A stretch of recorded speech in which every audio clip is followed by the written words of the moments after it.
Good morning.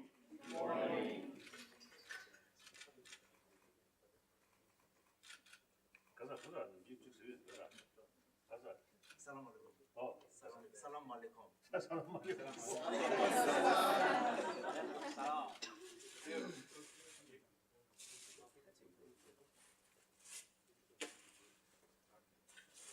Sit down. Good morning.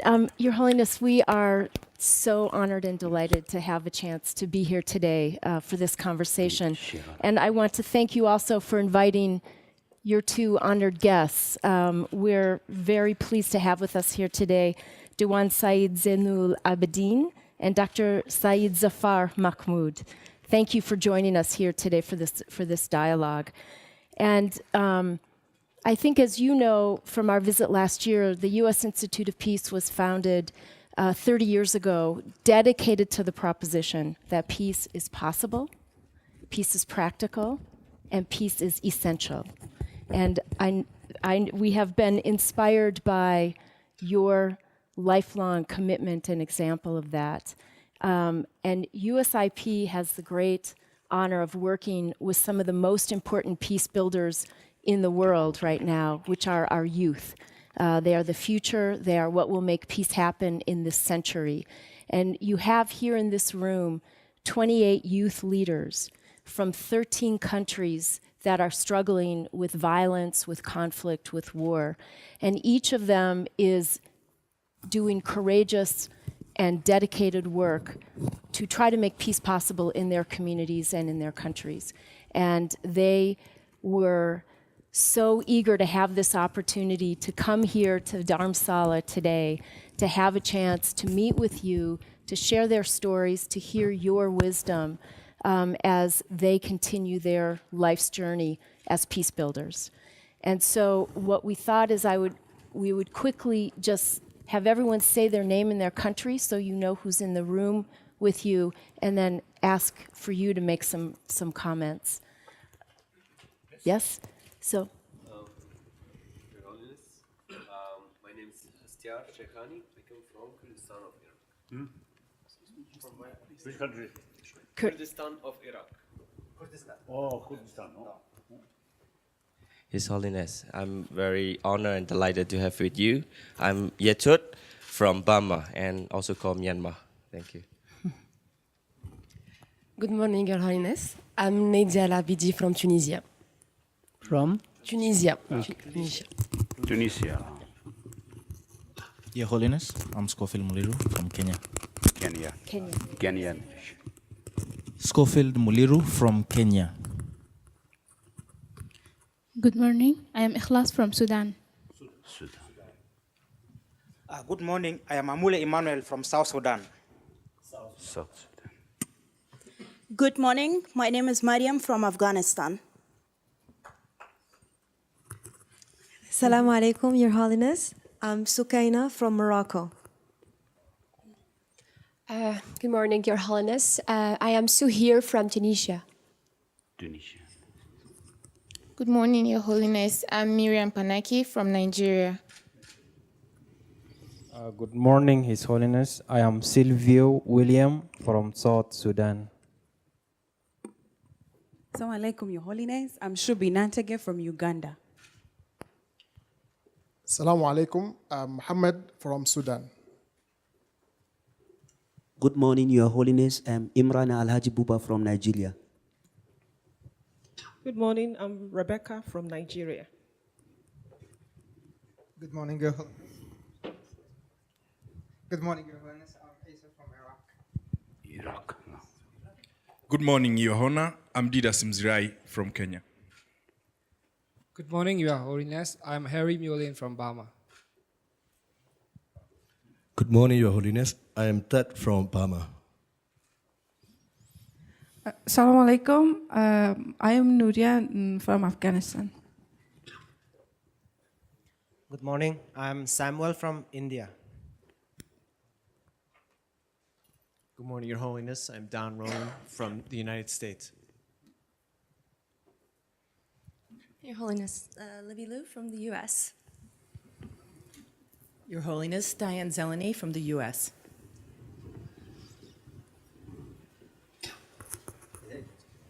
Your Holiness, Greg Grimes, United States. Yeah. Your Holiness, Emil Bruno from the US. Assalamu alaikum, His Holiness. I'm Tenza from Myanmar. Yemen. Good morning. I'm Victoria from Nigeria. Good morning. I'm Michael Gerson from the US. Your Holiness, I'm Saji from Sri Lanka. Your Holiness, my name is Daniel Pincus from the United States. Your Holiness, my name is Katie Schuler from the US. Assalamu alaikum. My name is Ahmed Haji from Uganda. Assalamu alaikum. My name is Muad Azugar from Morocco. Good morning. My name is Nasra. I'm from Somalia. Good morning. I'm Dua from Egypt. Egypt.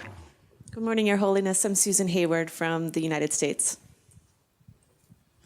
Good morning, Your Holiness. I'm Melissa Nozel from the United States. Your Holiness, I'm Aubrey Cox from the United States. Good morning, Your Holiness. I'm Scheherazade from the United States and Iran. Good morning, Your Holiness. I'm Allison Malofsky from the United States. Good morning, Your Holiness. My name is Max Solomon from France. Perhaps at the beginning, I think you start some prayer. Pray to Allah. Yes. Recite something. I will recite. Yes. أعوذ بالله من الشيطان الرجيم بسم الله الرحمن الرحيم الحمد لله رب العالمين الرحمن الرحيم مالك يوم الدين إياك نعبد وإياك نستعين اهدنا الصراط المستقيم صراط الذين أنعمت عليهم غير المغضوب عليهم ولا الضالين آمين. The meanings are like this. Praise be to God, the cherisher and sustainer of the worlds, master of the day of judgment. All praise belongs to Him, and all of us have to return to Him. We seek refuge in you from all evil in the world, and we pray to you that kindly guide us on the straight path, the path of those whom you have favored, and not of those who earn thine anger, nor of those who go astray. Amen. Amen.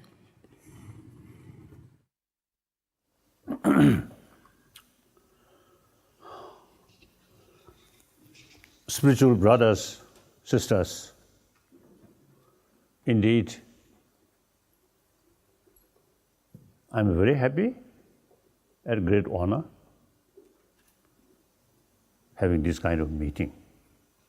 And firstly, thank your organization. So you created this opportunity. Thank you very much. Then since the people, Muslim brothers, sisters from many different countries, particularly in Africa, different countries, then I felt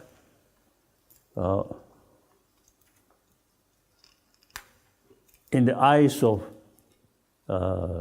Muslim brothers, sisters from different countries, I have the view,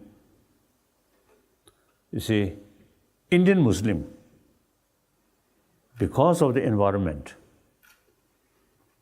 you see, I think over 2,000 years, you see, Indian Muslim, you see, live among different religious traditions. And Malaysian Muslim, also, you see, I notice, you see, because large number of Chinese, most of these Chinese Buddhists, and then many Indians, Hindus. So Malaysian Muslim, because of their circumstances, you see, quite open. Then Indonesia also is a large number of Chinese, Buddhist, like that. So then Arab Muslims, a little bit isolated.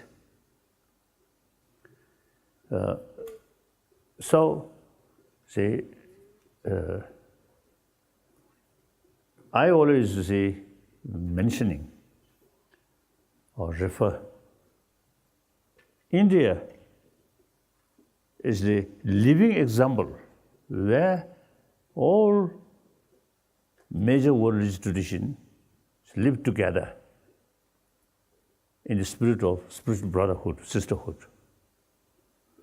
Occasionally some problems happen. That's understandable. Sometimes I joking, half joke, half serious.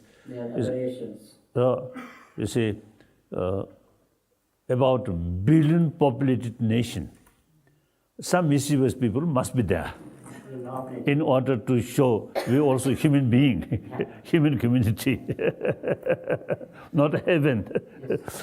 So that's understandable. But overall, India, I think, truly, over 1,000 years, religious harmony. Beside homegrown different religion, that is Sangha philosophy, Jain philosophy, Buddhist philosophy, and then different sort of Hindu traditions, and then from outside, Zoroastrian, from Parsi, ancient Parsi. Mainly, remain in Bombay. The population, less than 100,000, but no fear, completely free. They are carrying some puja fire, always to carry, and from small community, I think they really, there are sort of people who really make sort of great contribution for India, like Tata, isn't it? And then the military service, Khazan, so Marshal Khazan, Manik Shaw, like that. So these are, I think, good example. So therefore, and then a large number of Muslims. I think India is the number 2 most Muslim populated nation. First Indonesia, then India. So number of Muslim population, India much greater than Pakistan, like that. But then Christians, large number of Christians, Jews. These, and then I think India's own homegrown another sort of religion, that is Sikhism. The founder of Sikhism, Guru Nanak, Hindu background, but he deliberately, take pilgrimage to Mecca to show religious harmony, mutual respect. So therefore, India, most populated democratic country, there are a lot of problems, but in spite of that, religious harmony is excellent, wonderful. So I thought, really worthwhile. One of my friend, Islam leader since many years, I invited him. Then also, you as a scholar, they can share India's own sort of experience and let you know, this complicated nation, religious harmony is very possible. Sometimes some politicians use different religious name, but overall, I think wonderful, wonderful. So this is something living. It is important, not just talk, not just idea, but actually the religious harmony exists in this planet. So I invite these my friends. Now, then the purpose.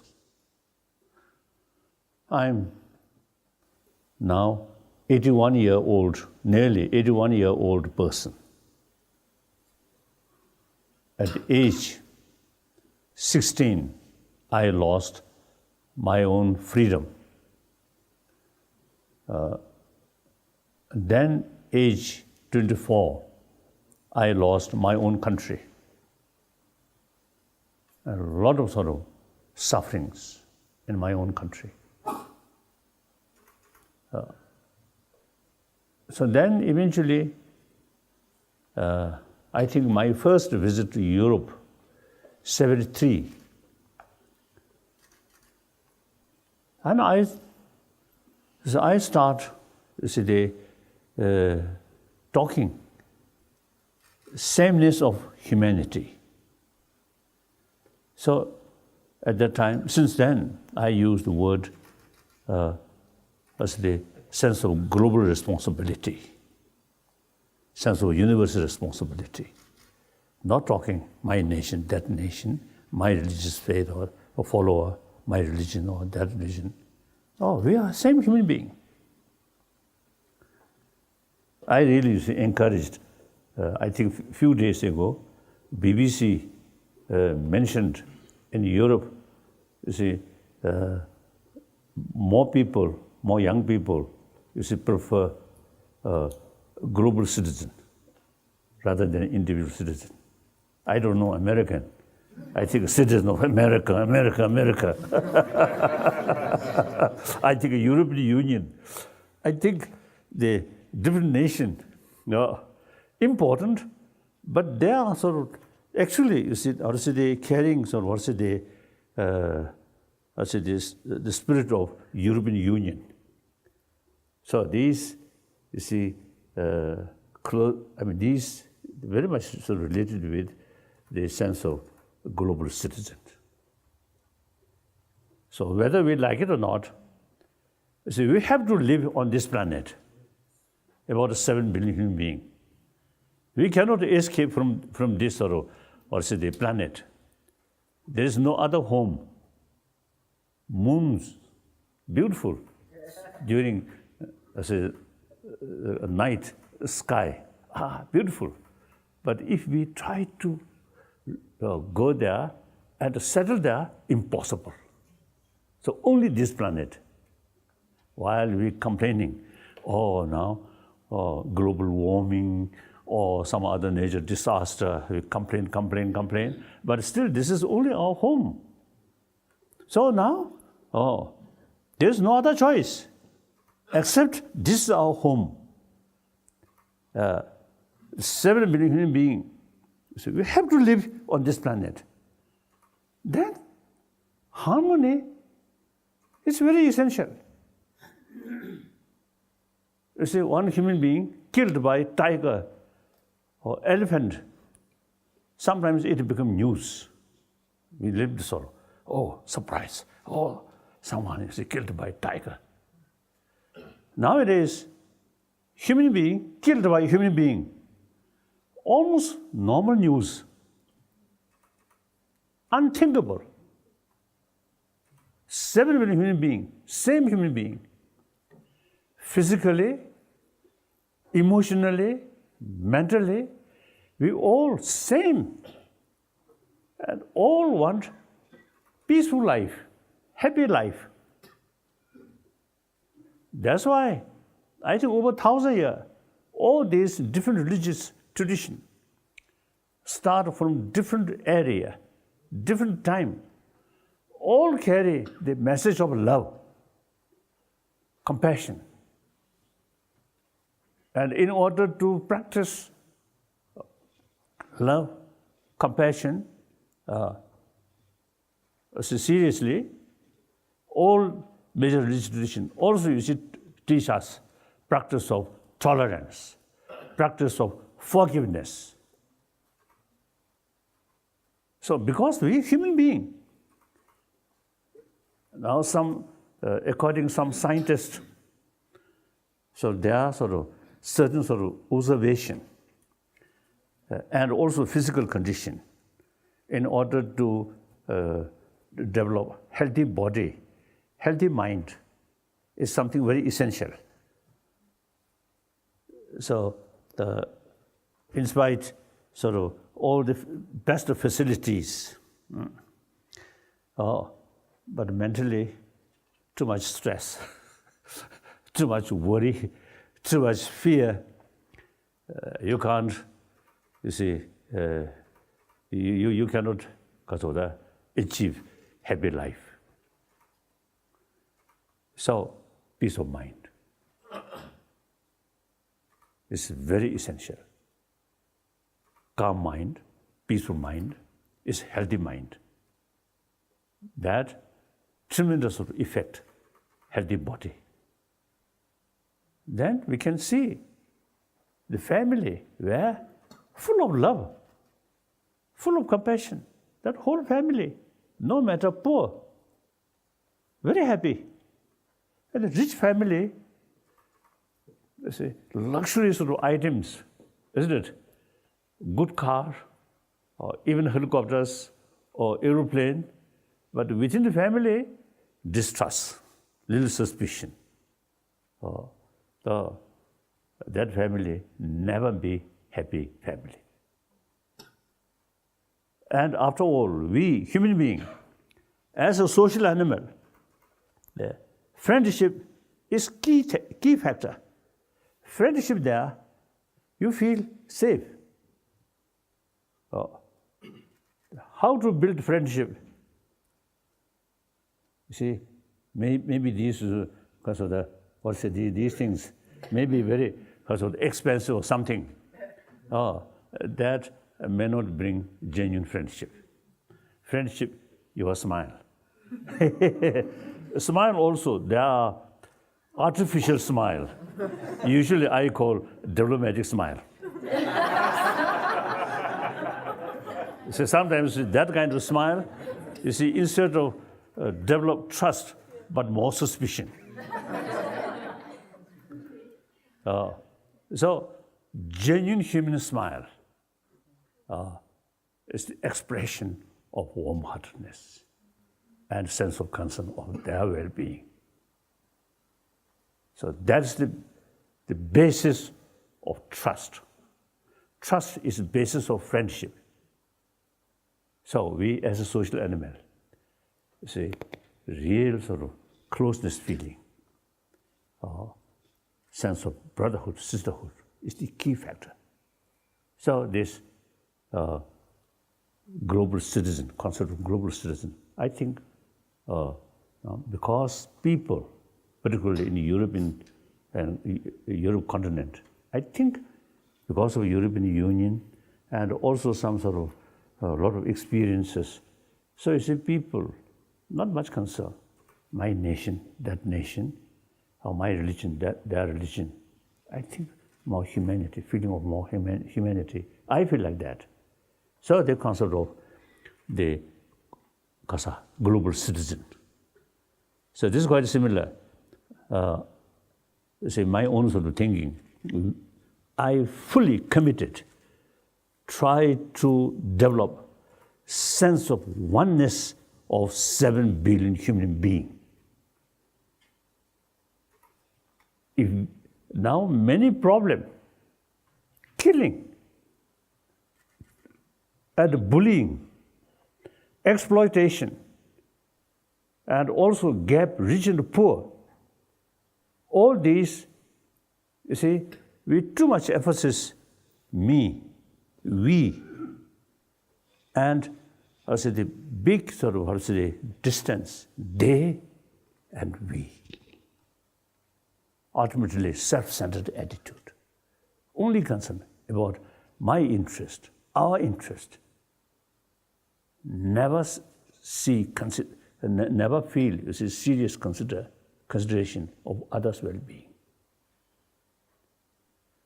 That is very much related with my nation, my religious faith. These are actually secondary level of differences. So many of problems caused by secondary level of differences.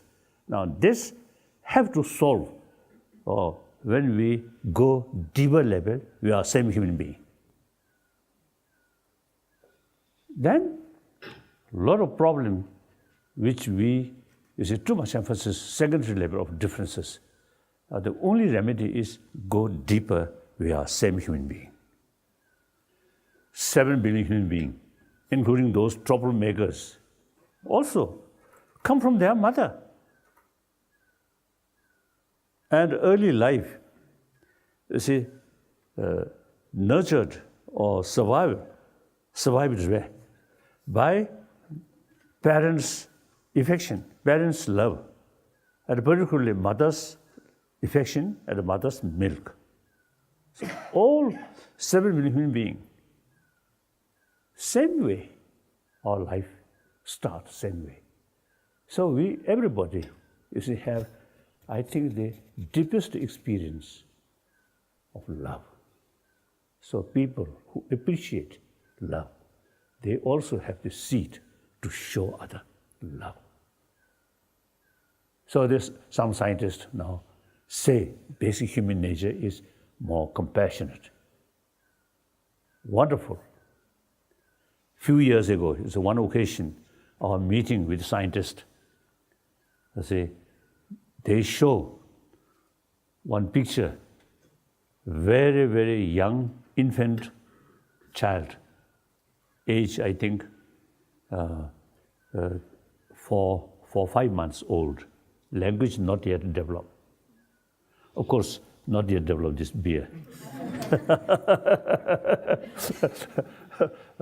So you see, one cartoon, you see, 2 young children play together with smile. When that picture shows that infant child smiling, I also saw, you see, that I participated in that meeting and saw, you see, that picture, the infant child smiling, show sort of happiness. Then another cartoon, 2 children, negative attitudes, one another. When that cartoon seen by that infant child, something like that, unhappy, a little bit sort of resentment attitude. So that they use the reason. And then, of course, constant fear, constant anger experience, our immune system actually eating by these, the destructive sort of emotion. More calm mind, actually, sometimes you see, even increase the immune system like that. So therefore, when I heard that, this is really basis of our hope. If basic human nature is anger, then no hope. Make effort. Then just not much think, and then let human beings killing each other. Okay, if basic nature is negative, but basic nature is compassion. Therefore, there's real hope. If you make effort. Now, key factor in order to, develop or utilize the basic human nature, compassion, then, okay, it's okay.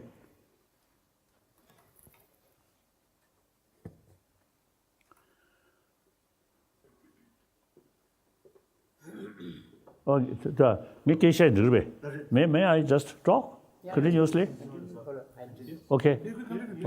Okay.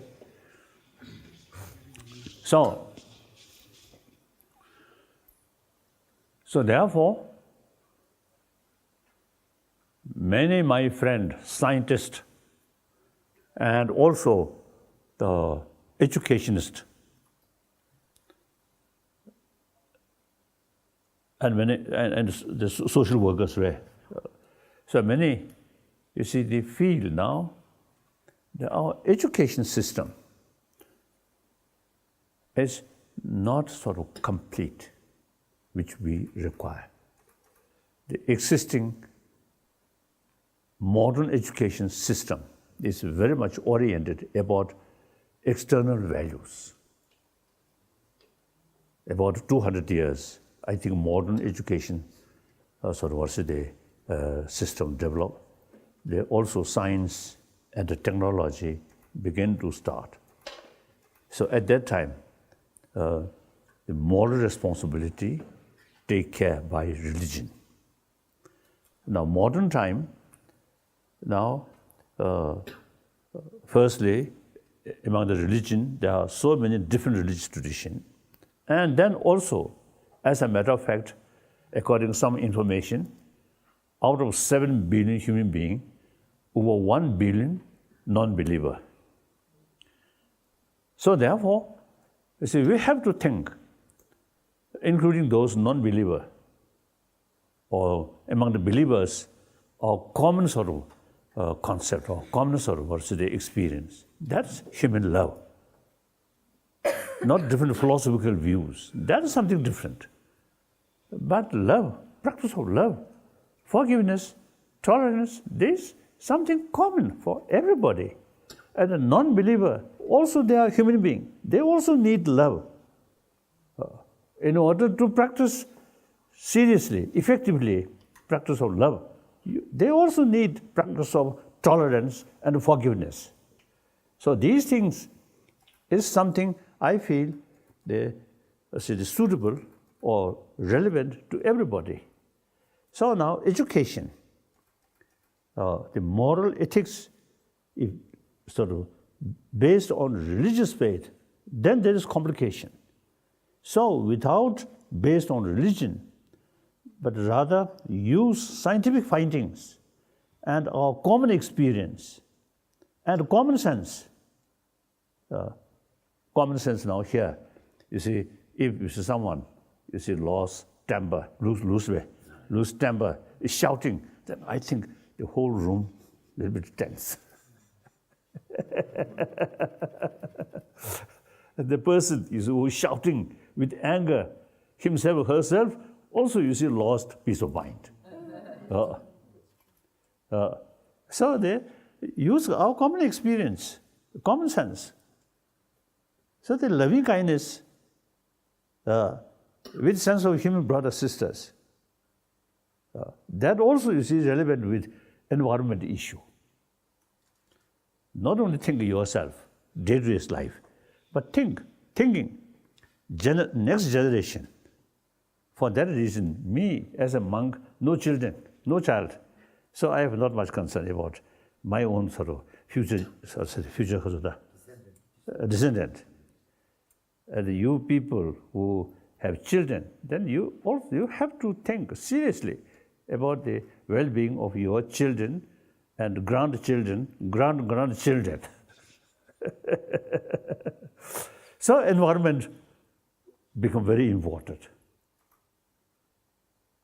Due to global warming, things are changing.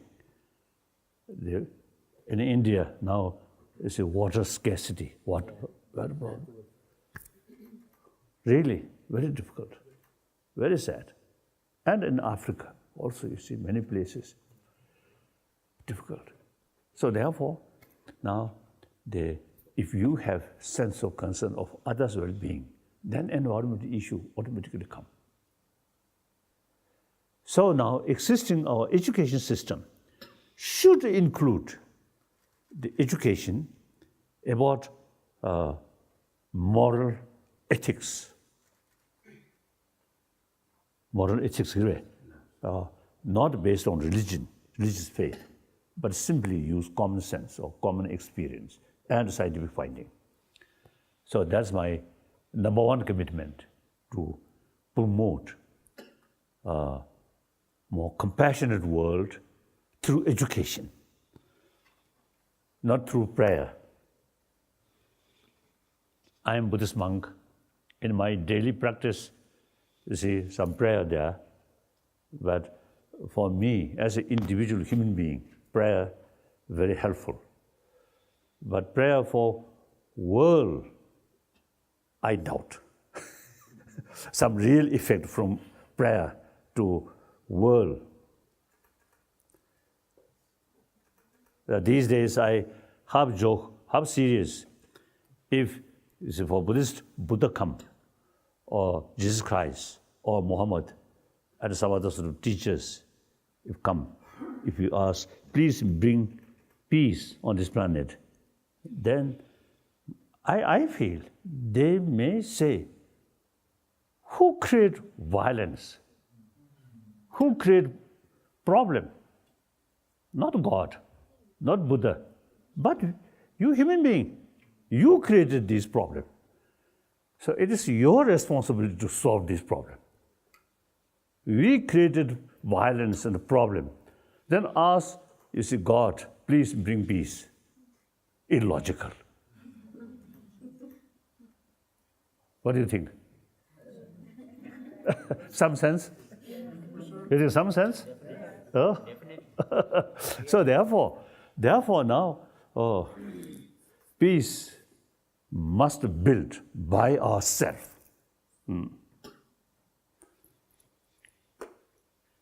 So that's what the number one. I consider I am another human being, one of the 7 billion human beings. So I fully committed to educate people. Peace must start from here. External peace must through inner peace. Now, and when we are talking terrible about nuclear weapon and these offensive weapon, really terrible. We really, you see, we have sort of responsibility eventually demilitarize the world. In order to demilitarize the world, external disarmament. For that, firstly, internal disarmament is very essential. Full of anger, full of jealousy, full of suspicion, full of distrust, difficult to achieve. Disarmament. And very our concept is, I think, 20th century becomes century of bloodshed. Now this century must be century of peace. Peace does not mean without any problem. Problem there. So whenever we face the problem, we have to try to solve that through mutually agreeable solution. That means through dialogue. So this century, in order to create a century of peace, we have to create this century should be century of dialogue. So this is number one. Number two, I'm Buddhist monk. So when firstly I saw genuine religious harmony, as I mentioned earlier, you see, religious harmony is very possible, very possible. And when we become close sort of friend, then we know all major religious traditions have same potential to bring inner peace, and through inner peace, peaceful family, peaceful community. So all have, I usually describe 3 aspects of all major religious traditions. One aspect is religion. That's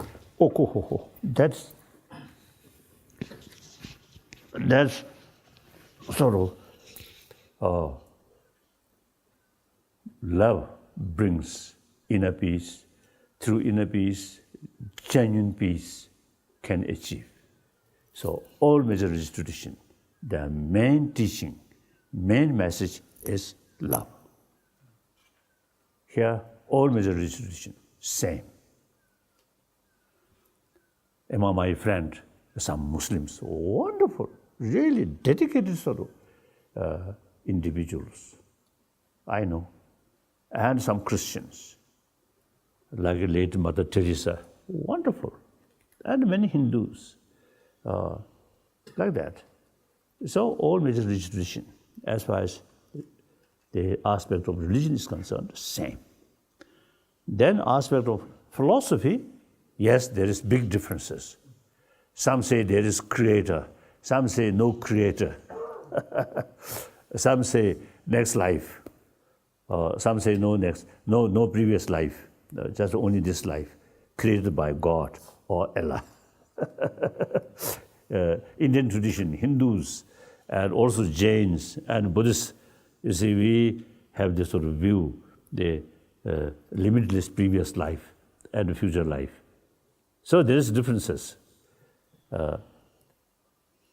Then, if you ask, what is the purpose of this different philosophy? The same purpose, to bring conviction about the value of love or compassion. So use there is limitless sort of life. So you should behave well. Don't harm other. Help other. You get benefit. So that's, you see, one method to bring conviction. I think even from selfish reason, everybody you see, loves their own sort of well-being. So if you compassionate sort of life, you will get benefit. If you harm other, you get negative sort of consequences. And then others say, oh, we created by God, by Allah. The God and Allah, infinite love. So creator, almost like our Father. Our Father, such a wonderful, infinite love. So we are children of that kind of Father. So we should be kind person, compassionate person.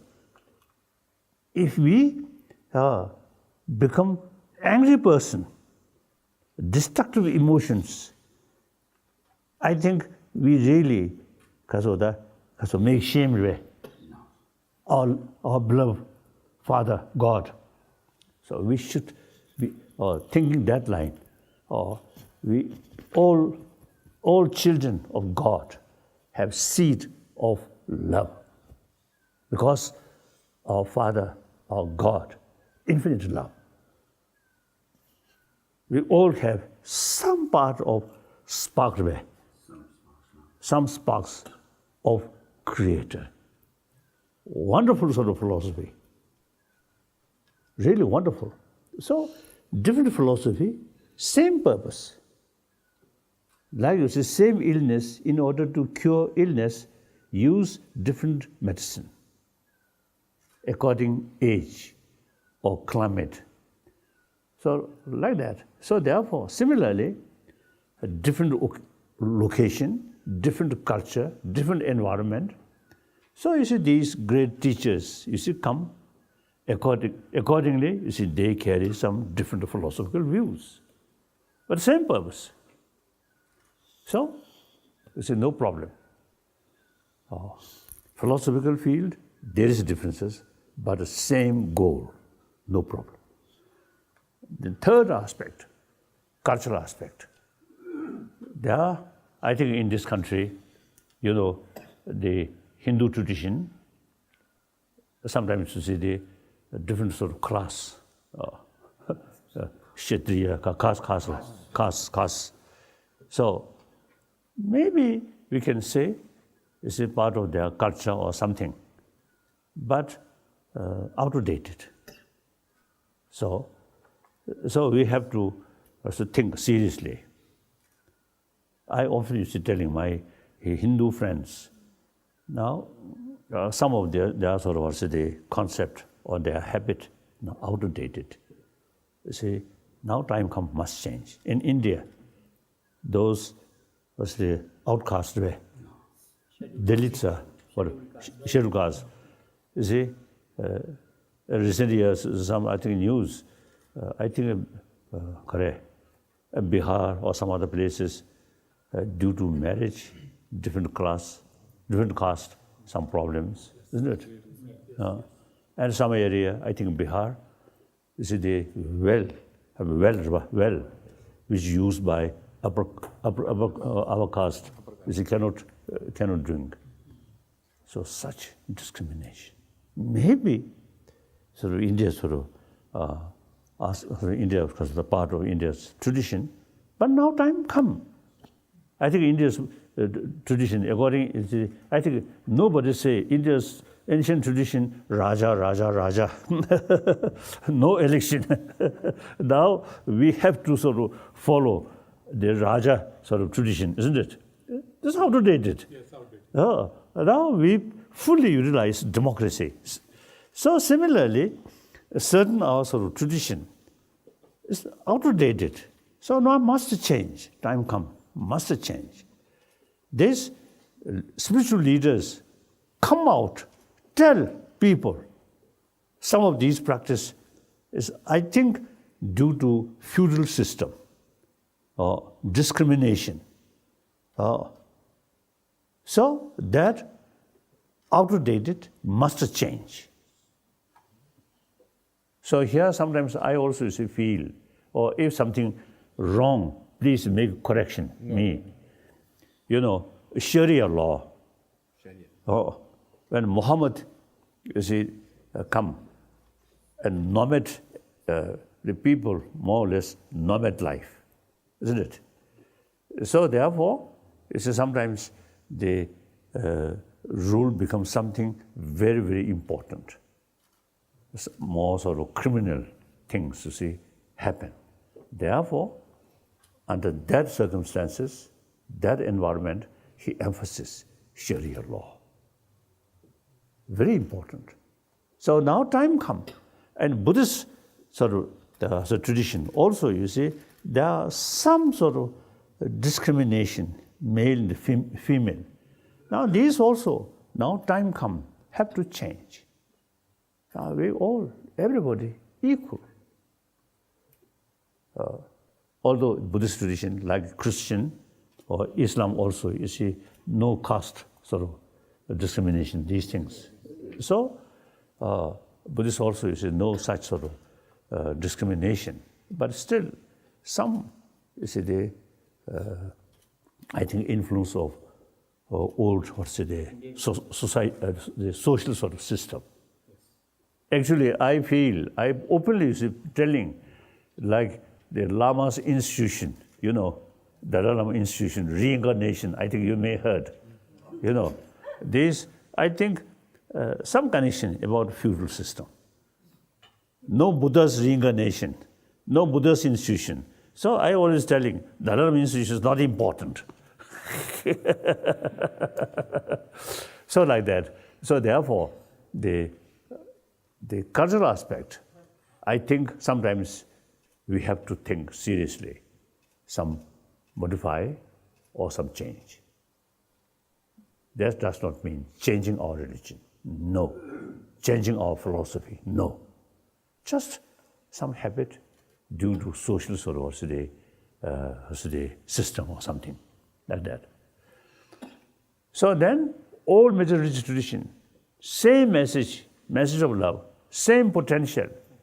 So, there is real, stable basis or ground, work together, mutual respect and harmony, mutual learning. So, and within that, in that level, now recent years, the religions actually source of practice of compassion, that itself now causing more division and causing anger, distrust, unthinkable.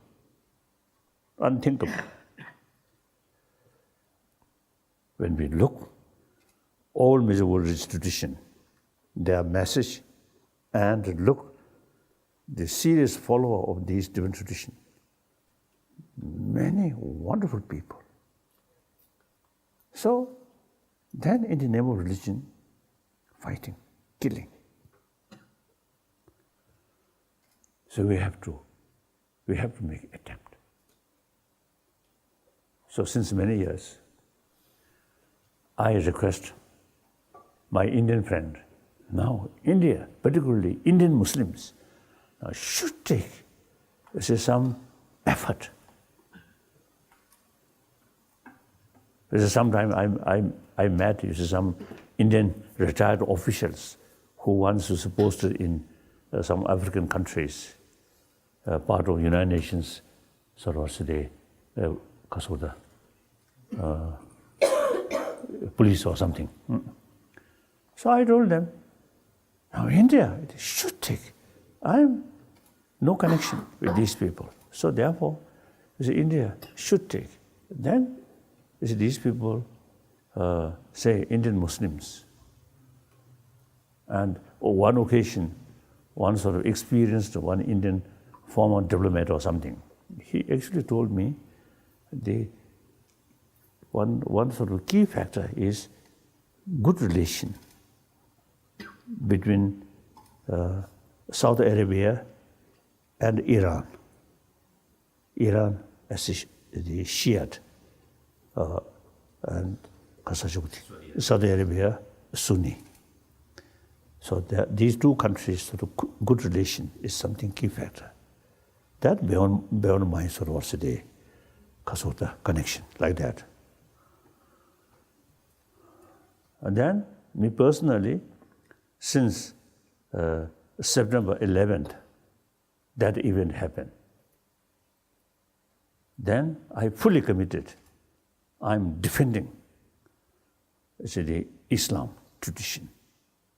Because some people actually also they expressing Islam is some kind of militant and clash between Western civilization and Islam world. This such sort of view is very dangerous, based on misunderstanding. So, for example, after 1 year, September 11th event happened. This is some kind of prayer meeting, commemoration in Washington, National Cathedral. Somehow I was there, so they invited me. So there I mentioned, you see, due to few mischievous Muslims, you see, and then generalize whole Islam is something militant or something negative. It's totally wrong.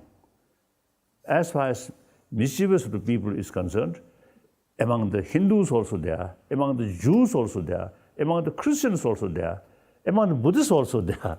Now, clear example was, what is, you see, in Burmese, one occasion, one Time magazine, you see, show one picture, describe Buddhist terrorist.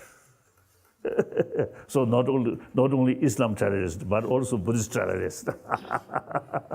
So among all different religious traditions, some mischievous people always there. So that will never representing the whole tradition. So therefore, I mentioned there at the cathedral sort of meeting, say, due to sort of certain incident, you see, generalized whole Islam is something negative. It's totally wrong. Since then, whenever interfaith meeting take place, I always, you see, mentioning, I am Buddhist monk, you see, come front, defending, you see, Islam tradition. I have some personal relations, personal reasons. In my village, in northeast Tibet, Amdo, it's just my small village, very, very small, very remote village, some Muslim family there. Then at age 5, I come to Lhasa. There are last 4 centuries, I think at least about 1,000 Muslim community there. So there was no record of quarrel. When we say Muslim, very gentle. and particularly the Muslim who now a few generations is settled in Lhasa. The Lhasan dialectic, you see, they really kept wonderfully. Now some of them settled in Jammu Kashmir, Srinagar. I have been few occasions there, say hello. You see, their children speak Tibetan. I think in their family they use a Tibetan language. So some of these older, elder generation of Muslim who come from Lhasa, 1960, they speak, you see, Lhasa dialectic, wonderful dialect like that. So very, very gentle. So then Islam, and then some Muslim friend in this country, they say, genuine Islam practitioner should not create any bloodshed. If you create bloodshed, then reality no longer Islam practitioner. Then also the meaning of jihad, actually not sort of harming other people, but combat your own destructive emotion. That's the meaning of jihad. And then my sort of friend, one Muslim, told me a genuine practitioner of Islam must extend love, entire creature of Allah. Wonderful, wonderful. We can say Islam is also religion of compassion. Wonderful. So, as one individual, I try my best, try to remove misunderstanding. And then one occasion in America, the Muslim from Iran or from some few different Muslim countries, I also mentioned that. And then recently in Washington also I met some Muslim friends. So now when I heard, you organized this meeting, and I really excited. So I really, hoping this kind of meeting. So ultimately, genuine harmony, you should build, not outsider. Firstly, I think you should get some ideas and listen some of our Indian Muslim friends' sort of experience. Then, different countries, you should make effort at appropriate occasion, and some Arab or African Muslim countries, from time to time, organize some meeting, interfaith meeting, or within the sort of Muslim community, sort of Shia and Sunni, and make effort. Firstly, and I think frankly speaking, if possible, invite those so-called terrorists, still human beings. At the time they are born, same way, they also appreciate human love. Due to certain sort of factor, at the moment, in some occasions, their anger is dominant, their mind. So, but basically, they also have same human being. I think the angry person, when we met angry person, you also show a little bit of anger, then things become worse.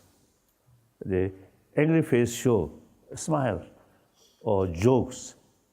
That's the only way to cool down. So so-called our sort of 20th century sort of habit, when disagreement come, only sort of, immediately think how to solve this by force. That's outdated.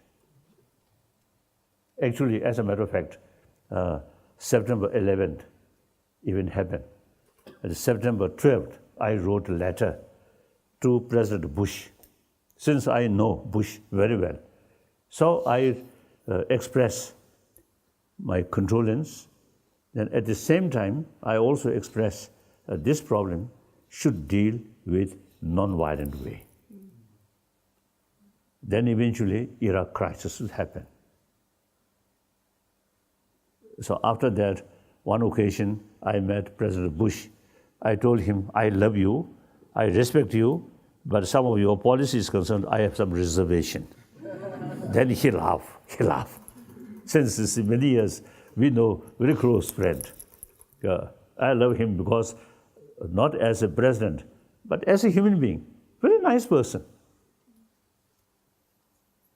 So it is possible, nice person, but due to certain sort of, the unrealistic thinking, or also you see advisor, then sometimes mistake policy.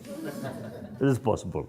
So therefore, you see these, I think the old-fashioned, some disagreement there, different interest clash, only think force. That are outdated. If violence met by violence, no end. So any problem, you see, we have to think, they also human being. They also our brothers, sisters. Their interest also our interest. Our interest, their interest. Through that way, try to solve, try to find a solution. That's the only realistic sort of method. So in any way, now here, you see, this gathering, I'm extremely happy, and those individuals who come here, I really appreciate. Thank you very much. Thank you.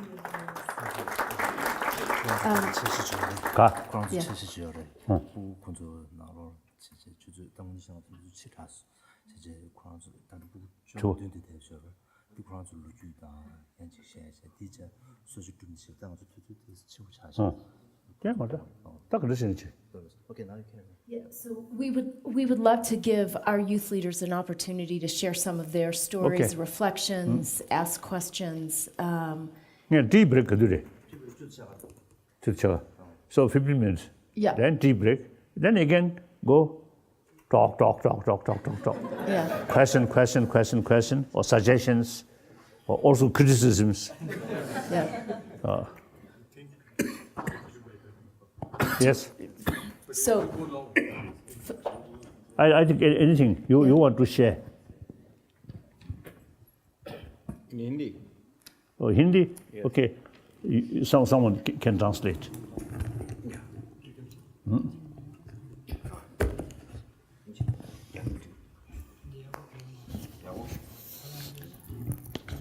Now our meeting, whenever you say I participate, I always telling, completely informal.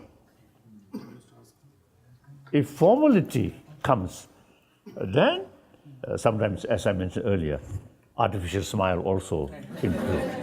Completely informal. As a human brothers, sisters, as a sort of family gathering, completely informal. That's then you really get deeper sort of close feeling and a deeper understanding.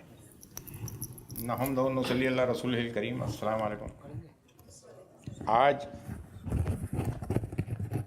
मेरे लिए ये एक बहुत खुशी का मौका है कि हिज होलीनेस श्री दलाई लामा जी ने जो इस फाउंडेशन को ऑर्गेनाइज करवाया है, ये मेरी लाइफ में पहली मर्तबा है कि वेरियस कंट्रीज़ के डिग्निटीज़ यहाँ मौजूद हैं। आज के प्रेजेंट एटमॉस्फेयर के अंदर जो सबसे ज़्यादा हमें चीज़ परेशान कर रही है वो यूथ की प्रॉब्लम्स हैं। हमें सबसे पहले उनको गाइड करना ज़रूरी है। आफ्टर पासिंग दी BA, BSc, BCom, MA, MD, doctorate, उनको सही तरीके से सही गाइडलाइन नहीं मिल रही है। वो ये सोच करके अपनी क्वालिफिकेशंस को इंक्रीज़ कर रहे हैं कि हमें आफ्टर पासिंग दिस एग्ज़ाम या आफ्टर गेटिंग दिस डिग्री हम फलानी पोस्ट को लेने के लिए ईजीएस्ट वे के अंदर चले जाएंगे और हमें वो चीज़ हासिल हो जाएगी। लेकिन आज देख रहे हैं हमें वो चीज़ हासिल नहीं हो रही है। इसलिए वेरियस कंट्रीज़ के अंदर कुछ इस किस्म की कंपनियां काम कर रही हैं जो उन यूथ को हायर कर रही हैं।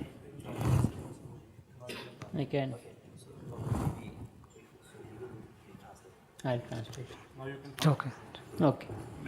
So he began with the praise of Allah and is thankful to His Holiness that this is a wonderful opportunity that has been provided for the first time in his life, where representative youth of so many large number of countries are assembled at one place, and we are talking about peace.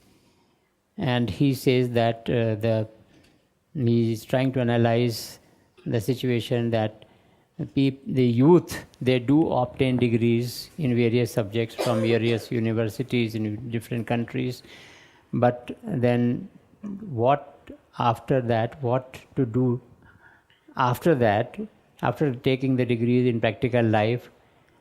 Perhaps he wishes to say that it's not only the profession that one has chosen, but also should discharge other responsibilities of being a co-traveler in this world.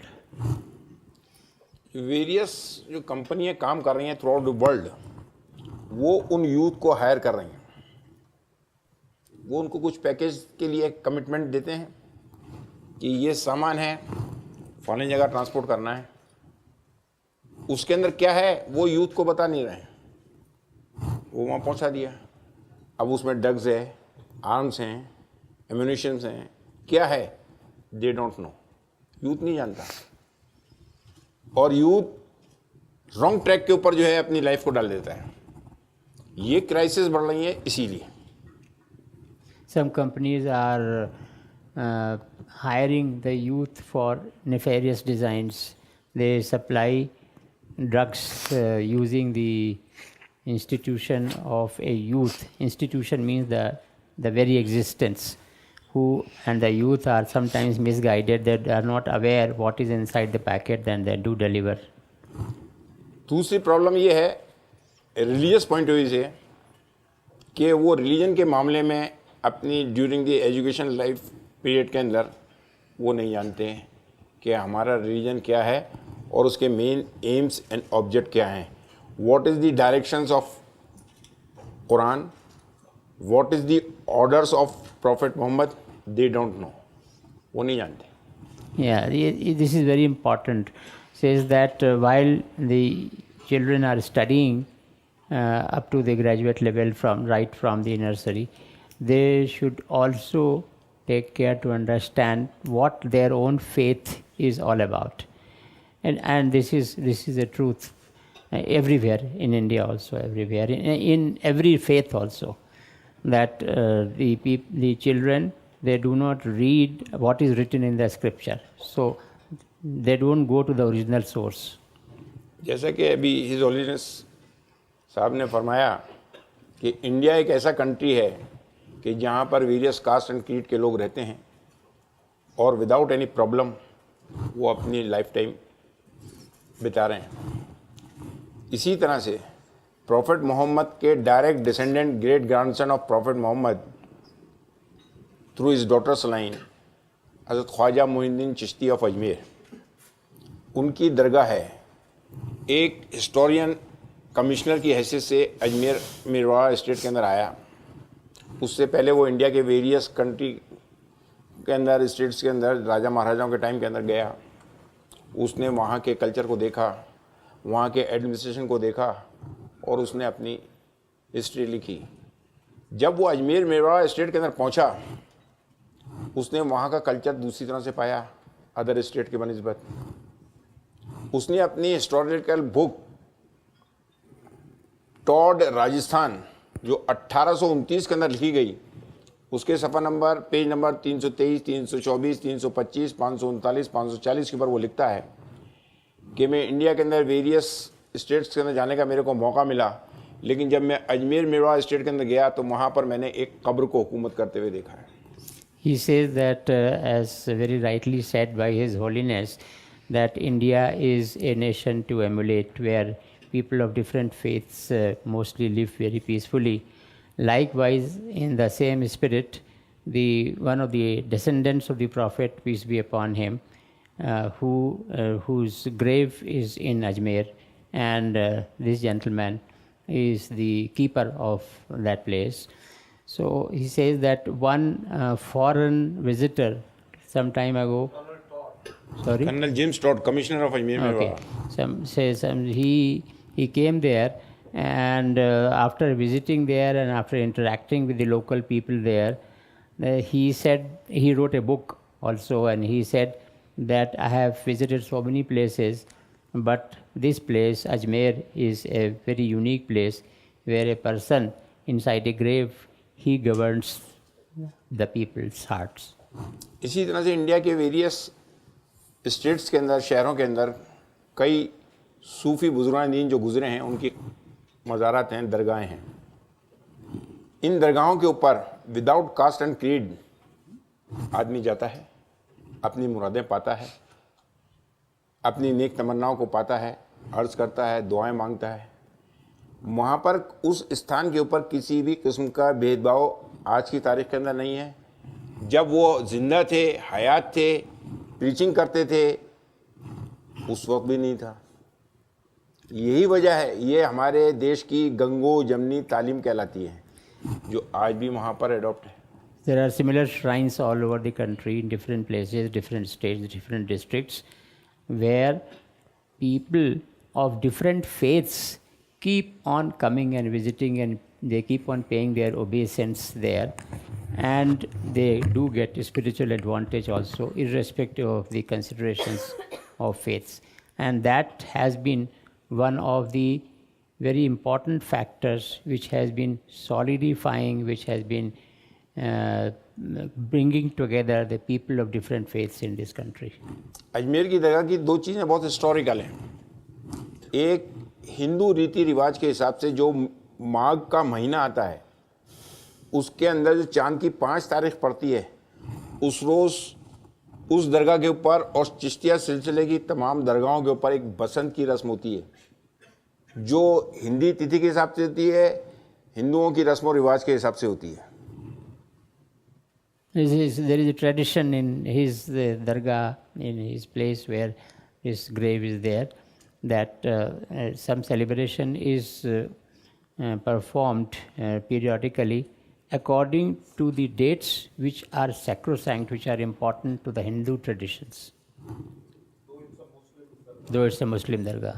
इसी तरह से जो annually वहाँ पर उर्स होता है, सालाना उर्स, उसके ऊपर कई थ्रू आउट द वर्ल्ड जो भी जिनकी मन्नतें हैं, मुरादें हैं, जिनकी पूरी हो गई हैं, वो वहाँ खाना बनवाते हैं, जो बड़ी देग, छोटी देग के नाम से मशहूर है वहाँ.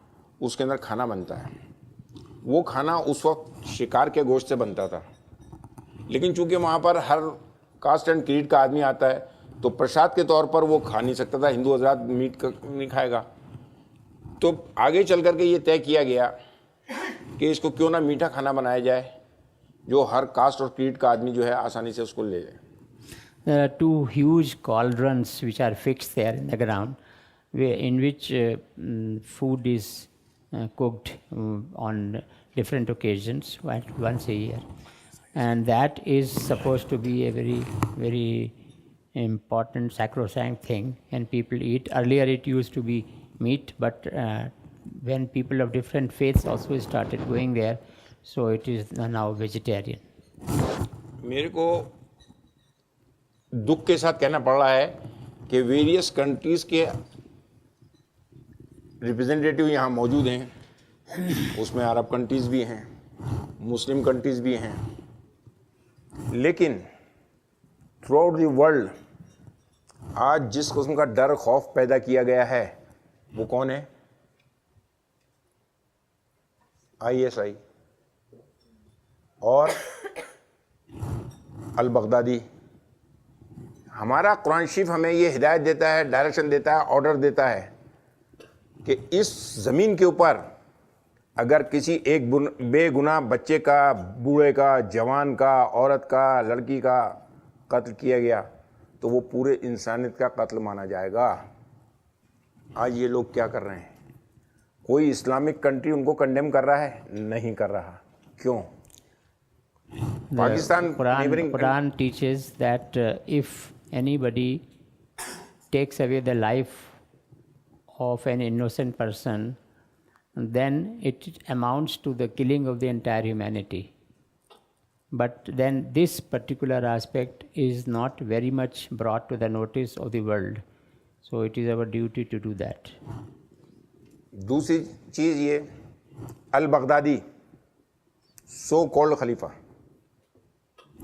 किस इस्लामिक कंट्री ने उसको जो है खलीफा रिकग्नाइज किया? प्लस जो वो बैनर या जिसको झंडा कहते हैं वो इस्तेमाल कर रहा है, उसके ऊपर लिखा हुआ है कलमा शरीफ, ला इलाहा इल्लल्लाह मोहम्मद रसूलुल्लाह, लेकिन उसके नीचे जो है गोल वो है लोगो, जिसको वो वहाँ पर प्रिंट करवा करके जगह जगह वो कर रहा है, बेहुरमती जिसको कहते हैं। वो क्या है लोगो? वो प्रॉफेट मोहम्मद की मोहर है, मोहर नबूवत। उसको इस्तेमाल करने का राइट एंटायर वर्ल्ड के अंदर किसने उसको ये राइट दिया? Says that this ISIS is using as its logo the seal of the Prophet Muhammad, peace be upon him, which is utter disrespect and blasphemy, and nobody in the whole world has given this right to them. तीसरी चीज़ ये कि ये company al Baghdadi की जो youth को higher कर रही है, क्या कोई वर्ल्ड का कंट्री उससे पूछने का ये राइट रखता है या उसने पूछा आज तक कि आप अपने लड़के को इसके अंदर क्यों नहीं रखते? बॉम्बे के अंदर जो हमला हुआ ISI का, अजमल कसाब उसके अंदर जिंदा पकड़ा गया, उसने जो बयान दिया वो ये कहा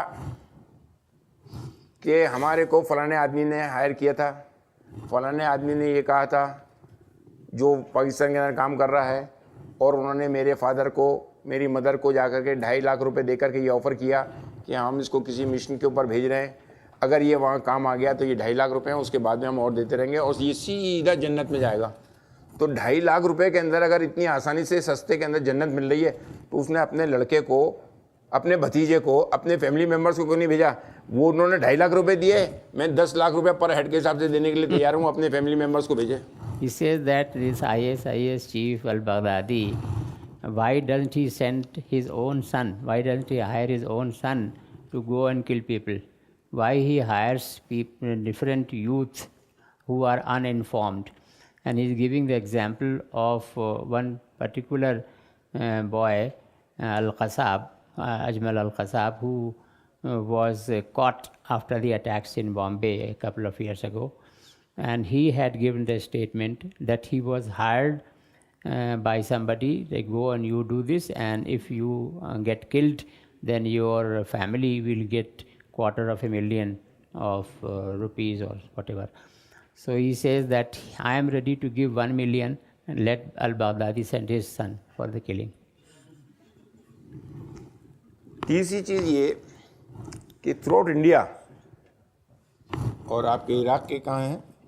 इराक के अंदर गौस पाक रहमतुल्लाह अलैह का मज़ार है, वो भी प्रॉफेट मोहम्मद के डिसेंडेंट हैं। लोग वहाँ ज़ियारत करने के लिए जाते हैं, लेकिन जो गरीब लोग हैं जिनके पास में पैसा नहीं है वो वहाँ जा नहीं सकते, लेकिन उनकी डेथ ऑफ डे जो है उस रोज़ वो अपने घर के अंदर फातह दुरूद करते हैं और मन्नतें मांगते हैं उनके नाम से, उनकी मुरादें पूरी होती हैं। उसके साथ साथ क्या कभी क्लैश हुआ? क्या कहीं कोई प्रॉब्लम क्रिएट हुई? अजमेर शरीफ के अंदर अभी रिसेंटली इस अप्रैल महीने के अंदर जो है उर्स ख़त्म हुआ है, 9 तारीख से लेकर के 14 तारीख तक एनुअल सेरेमनी थी, लाखों आदमी वहाँ पर आया था विदाउट कास्ट एंड क्रीड। उसने अपनी मन्नतें पूरी की, जो वो मांग के गए थे वो पूरी करने आए, और जो नई मन्नतें लेकर आए वो आए। उसके अंदर किसी धर्म का, किसी मज़हब का, उसका कोई भेदभाव नहीं है। At the tombs of the sacred people of the world in Iraq and in India and elsewhere, people of different faiths assemble in very large numbers, and it does not ever result into any problem anywhere. इसी तरह मुहर्रम जिसको कहते हैं वो through out world मनाया जाता है, और इंडिया के अंदर भी, लेकिन अलग अलग जगह के अलग अलग तरीके हैं। कोई ताज़ियादारी करता है, कोई किसी तरह से सवाब पहुंचाने के लिए खाने बनाता है, उनको तकसीम करता है, कोई शरबत बनाता है, वो उनको तकसीम करता है। अजमेर एक ऐसा है कि जहाँ पर मुहर्रम मनाने का तरीका बिल्कुल अलग है, सिस्टम ही अलग है उसका। दरगाह के दरवाजे पे ताज़िए रखे जाते हैं, अंदर कोर्ट का एक एरिया है, वहाँ पर नंगी तलवारों से 200 तलवारों से हाई दोस्त खेला जाता है, जिसको हाई दोस्त कहते हैं। वो किसी किस्म की चोट नहीं आती, किसी किस्म की वो नहीं होती। इंडिया के अंदर कई जगह पर, आपके ईरान के अंदर कई जगह पर ताज़ियेदारी होती है, बांग्लादेश के अंदर कई जगह ताज़ियेदारी होती है, पाकिस्तान, यहाँ तो शिया सुन्नी दंगे होते नहीं और वहाँ दंगे होते हैं। क्यों?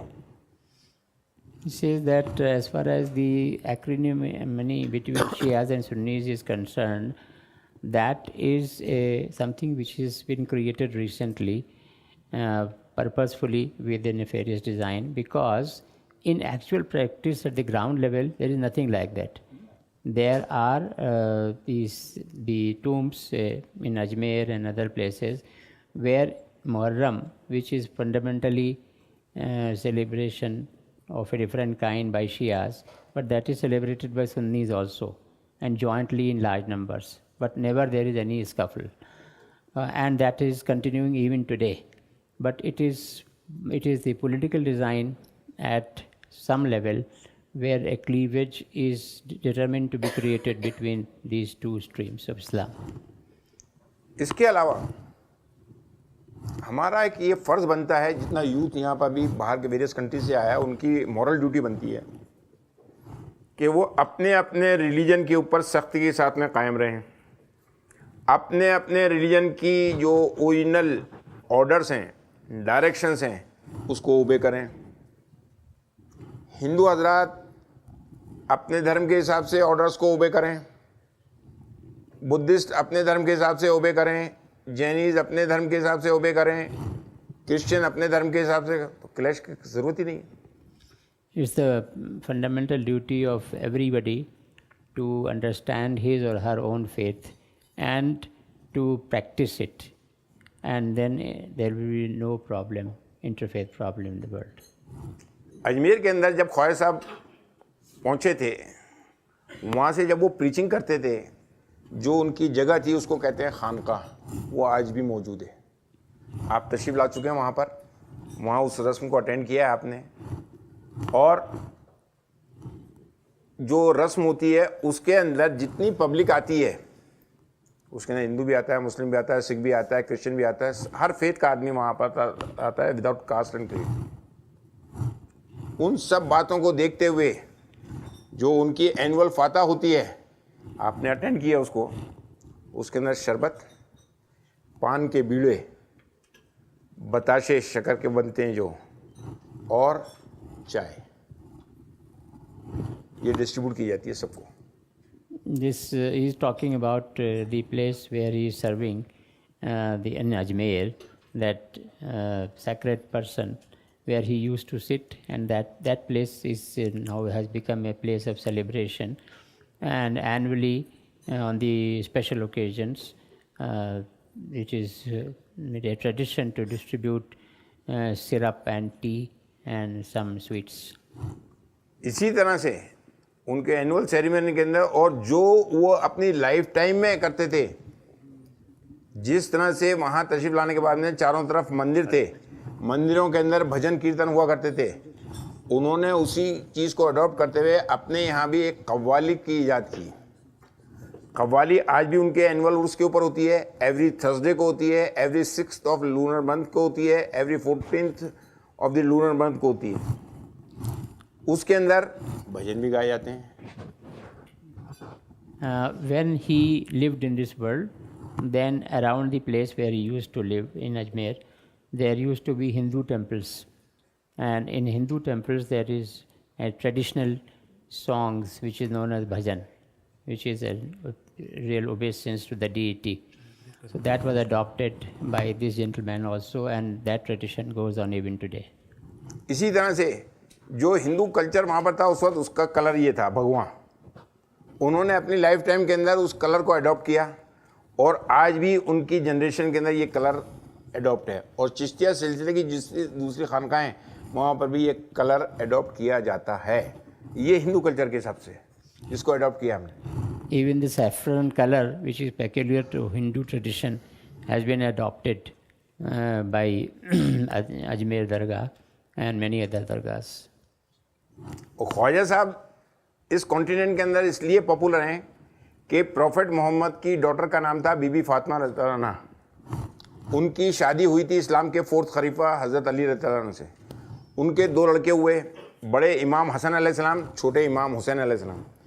इमाम हसन अलैहिस्सलाम की 9th जनरेशन के अंदर गरीब नवाज रहमतुल्लाह अलैह जो अजमेर वाले हैं उनकी मदर है, और हुसैन अलैहिस्सलाम की 13th जनरेशन के अंदर ख्वाजा साहब के फादर हैं। तो बाय बर्थ बाय ब्लड ये सूफ़ी हैं, और उन्होंने जो टीचिंग्स अपने एंसेस्टर से सीखी, जो उनको इनहेरिट हुई, और अपने रिलीजियस मास्टर हज़रत ख्वाजा उस्मान हारवानी रहमतुल्लाह से इनहेरिट हुई, उसकी प्रीचिंग की। यही वजह है कि आज उनके डेथ के 850 साल पूरे होने के बाद भी विदाउट कास्ट एंड क्रीड उनके मज़ार के ऊपर लोग हाजिर होते हैं और अपनी मुरादें पाते हैं। This sacred gentleman who is lying there in the grave, both of his parents were descendants of the Prophet, peace be upon him, and he adopted this tradition of taking the responsibility upon himself to carry forward the message of the Prophet. And that's the reason why even after 850 years, this good tradition is going on of bringing together people of different faiths. आप लोगों का मैं शुक्रिया अदा करता हूँ कि दूसरे कंट्री से आप यहाँ तशरीफ़ लाए हैं और एक पर्टिकुलर पर्पज़ के लिए आए हैं।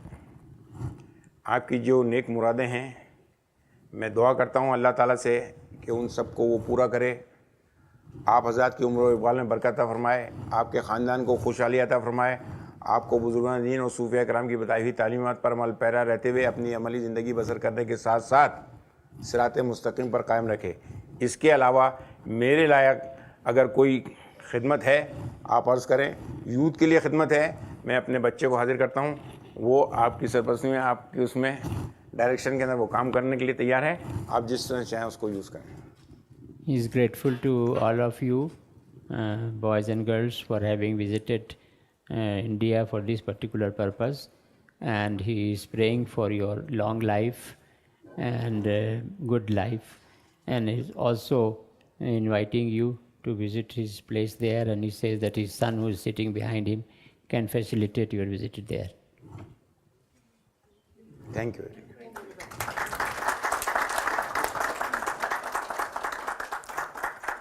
Your Holiness, thank you so much for your comments. I think you already started the conversation with everybody here, and I know many people and others are ready to, everybody would like to be a part of this. So we'd love to open it up and give you a chance to hear more of the voices of our youth leaders. And great. So.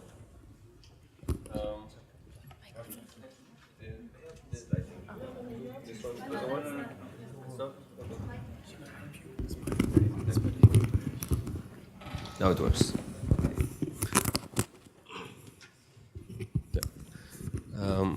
Thank you very much, Your Holiness, dear colleagues, friends, ladies and gentlemen. Since you asked us to make it informal, I will try my best to not give a formal speech.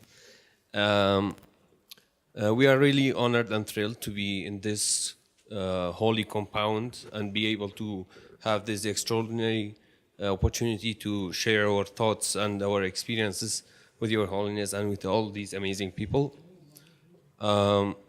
I come from the mountains of Kurdistan, the Iraqi part of Kurdistan. I was born in Kirkuk. It's an oil-rich city of a very diverse population. of Muslims, Christians, Assyrians, Kurds, Arabs, who all live together in one city with peace for now. And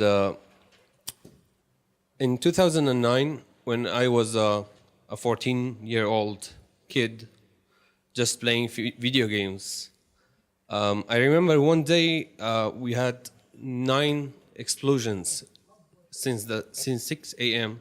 until 5 p.m.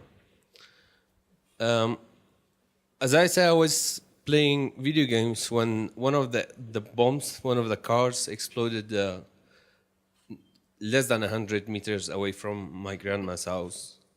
And everything was just shaking. The electricity went off. And I was shocked. I just wanted to know what's happening. So I went out without letting my mom and everybody know, because they wouldn't let me go and see what's happening. So I went near the place with a cousin of mine, who was also my age. We went there and saw the aftermath of that explosion. And there we saw blood, we saw parts of human bodies, like dead humans. For a 14-year-old child to see a dead human, that's a lot. So I was traumatized. I was living in fear. And now that I'm older and I have a better understanding of the world, when I go to visit the refugees in the Kurdistan region and try to deliver aid through the NGOs and other organizations to them, and I communicate with them, I talk with them, I feel only a part of the fear that they are living in. I only feel a portion of it, because I just saw the chaos that terror makes. I was not a victim. I was not a direct victim. But these people have lost their lives. They have lost their families. They have lost their homes, their people. So I think because all of this is caused by religious and ideological violence and warfare, I think we can solve this through non-violent activism. This is ideology, so it can be solved through thoughts.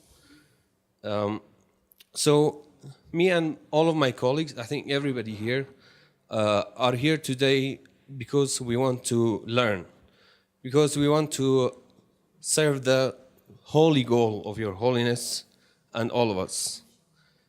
So we want to know, what is it to be done? What is it that the youth should do in each of us countries that will contribute to the achievement of this holy goal? Thank you very much. I think I briefly mentioned also this kind of meeting is a different place. I think we should try to have this kind of meeting. Then you see people, for example, you see, I think you come here, so after you return, you can tell, oh, we went to India and met something. So you see, there is real possibility, different religious faith, people with different religious faith, you see, can live together. And actually all religious traditions have sort of same potential, same message. So tell them. So more and more people, I think, let know more and more people. And then, you see, that kind of a feeling should not cause the course or may not calm down. May not survive, Mari. Should not cause that. Let it die down. Let it die down. Oh. So, I think next year, some other country, some gathering. So this spirit, you see, keep sort of alive. Then share with more people in your own country. I think that is the only way for the time being. Then long run, think seriously about education. So we already sort of working some kind of draft about ethics. Without touching any religion. So which can fit in secular education field. So I think India, 1,000 years of tradition, the secular ethics here.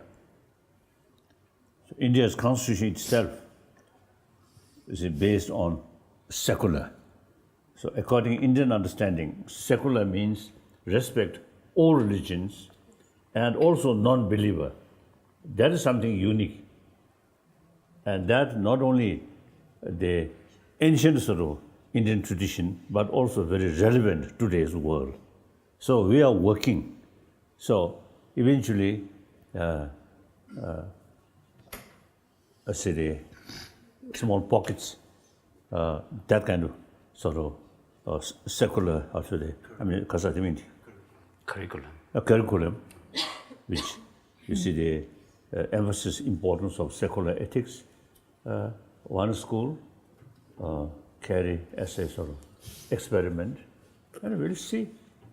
In America, you see, a few cities,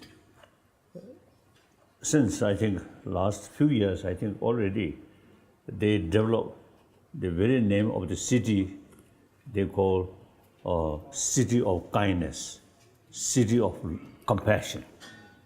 So accordingly, they carry some program about value of compassion, kindness.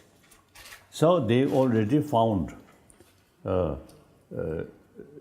within the city and some school within the city, more program about more talks about the value of compassion or kindness. So school in these, children in this school are much more peaceful. And these children is a more sort of willingness to serve other people, like that. Not through preaching, but through education. Yeah. Your Holiness, I may add this, I may add a little to what this boy asked. So there is another very important dimension, because he began speaking. His first sentence was that he was a small child and a bomb exploded, etc. So that adds a very important dimension of that. Today we are assembled here to talk about peace, how to deal with peace, isn't it? So peace has two dimensions, very, very important. One is what we have been talking about, how to approach through soft measures. The other is justice. Unless there is justice in the world, all the soft efforts may perhaps not jointly together work for that. When Mr. Obama was about to come to India last year, then a group of American diplomats had come to me to my office to discuss with me that what Muslims of India would like to tell Mr. Obama, that what should he say. So one of the suggestions which I had given was, and I have said this to so many other diplomats of America and other countries at various levels, that a child who is 5 years old today cannot be a terrorist. 5 years old child is an innocent person, he cannot be a terrorist. So what should not, the world should take care, what should not go in his or her mind for the next 20 years, so that when he becomes 25 years old, then he should not turn into a terrorist. So for that, research has to go. The various modern countries of the world and in India also, there are so many researches going on. But then in the Harvard, in Oxford, everywhere, some researches should be conducted on this also, that what are those things which are going to go into the minds of the small child who is 5 years old for the next 20 years, it should not go in his mind, and what the world should do about that, particularly in the context of justice in the world, so that this is. Otherwise, of course, there are so many interfaith. I am also president of Interfaith Coalition for Peace. So all of us are doing in our own places small things. But then this is a big reason for the lack of peace. And I know that's why, you see, the education is the key thing. From kindergarten up to university level, in education sort of field should include some sort of education about moral ethics. That also is not just sort of compassion, or the whole system of our mind or emotion. That's, I think, ancient Indian knowledge. The ancient Indian sort of psychology is very rich. So this take as a academic subject, then teach. When we talk about the usefulness, about compassion, or these things, we have to sort of explain. Usually I call map of emotion. So the people get sort of more fuller knowledge about the whole system of emotion. Then much easier to deal these destructive emotions. So in any way, as you mentioned, very right. I just mentioned, this is some sort of obvious change I do not expect within my lifetime. You see, however, if we make attempt now, yeah, sure, in education field, from kindergarten gradually like that, then I think next generation who come through that kind of education could be more sensible human beings. And I think this generation has aspirations for faster action, but let's hear from more of you. Your Holiness, I'm Rebecca from Nigeria, and I would like to share my experience from something you've touched on before about inner peace. And in 2011, I was hit by a car. You know, I was just going on my own, and I had this violent accident. And it was a hit and run because I never got to see who did that. And I spent weeks in the hospital recuperating. I have scars that's going to be on my face forever as a result of that. And even though my scars healed, it was hard for me to heal inside. It was hard for my emotions to heal. It was hard for me to get over it.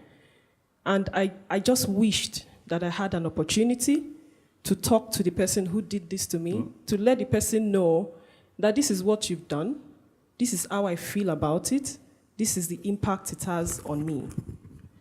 And it took a long time. I went through a period of anger and depression, and it took a really long time. And eventually, I think I got to a place of acceptance, that this is my identity now, this is what it is, and I'll live with that. And that helped me. I had to tap inside to look for that place of peace and forgiveness. And I thought about it. I'm like, okay, so this is, some people will say, just a car accident. There are other people who are in violent conflict, people who have been raped, people whose entire families have been killed, you know, houses burnt. And I thought, some of these people also do not have a chance to express the pain that they feel. Nobody is listening. You know, and this is creating more animosity, it's creating deeper anger, you know, and resentment. And that's why I've been an advocate for trauma healing activities, where victims of violent conflict can come out, and it's not easy though to go into that deep place of pain, you know, but to come out and talk about the pain that they feel, you know, and hopefully even get the perpetrators the opportunity to be able to say, I'm sorry. So trauma healing is very dear to my heart. And so my question to you, Your Holiness, is how is it that you are able, to forgive so easily and find that peace? And what tips can you give us, in the course of our work that can help us, aspire and also guide other people towards that journey of inner peace? Because it's until we have inner peace that there can be peace in the community.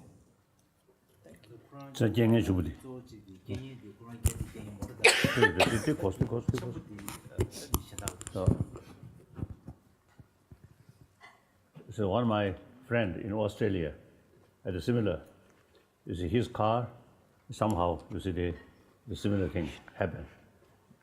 So next few weeks, he feel something very negative towards that family, who causing that problem. Then one day, he decided better to go to that family and tell, his feeling.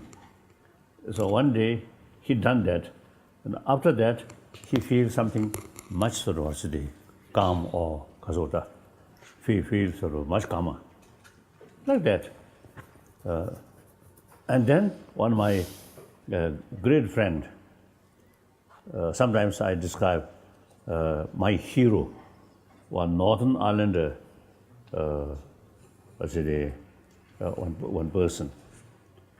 When I think he was, 10 years old, the British sort of soldier at the conflict, the rubber bullet stuck on his here. So instantly, his both eyes lost. And he fainted. And when he fainted, and when he reconscious or something, he already in the bed in hospital. Then, instead of anger, he only sort of felt, oh, now I cannot, no longer I can see my mother's face. So he never sort of developed some kind of anger or something. As a result, his mind much more peaceful. And he carried education. And eventually he married. And then I think 2 girls. So then eventually he found the British soldier who shot. They were recognized, they met, they become very good friends. They together come here. And also I met in Northern Ireland. And like that, keep anger, nothing sort of help, no help to get some problem to the other person, only destroy your peace of mind. So these are, actually, we human beings have that kind of capacity, that kind of nature, that kind of potential. Then, and what? The community level problem, difficult.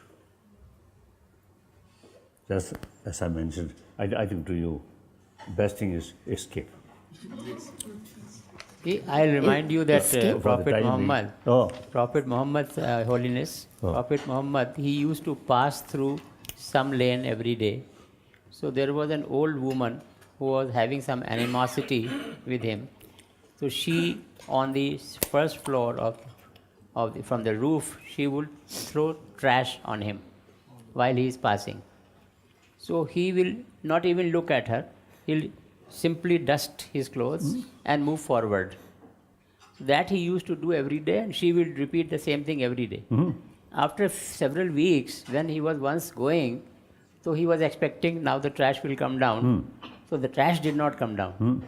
Then he stopped and he inquired in the locality, why did the trash did not come down? Where is that woman? So he was told that she is not feeling well, she is unwell, she is confined to bed. So he went to her house to inquire about her health. So that's the answer. That's right. All right. Yeah. I'd like to invite other voices.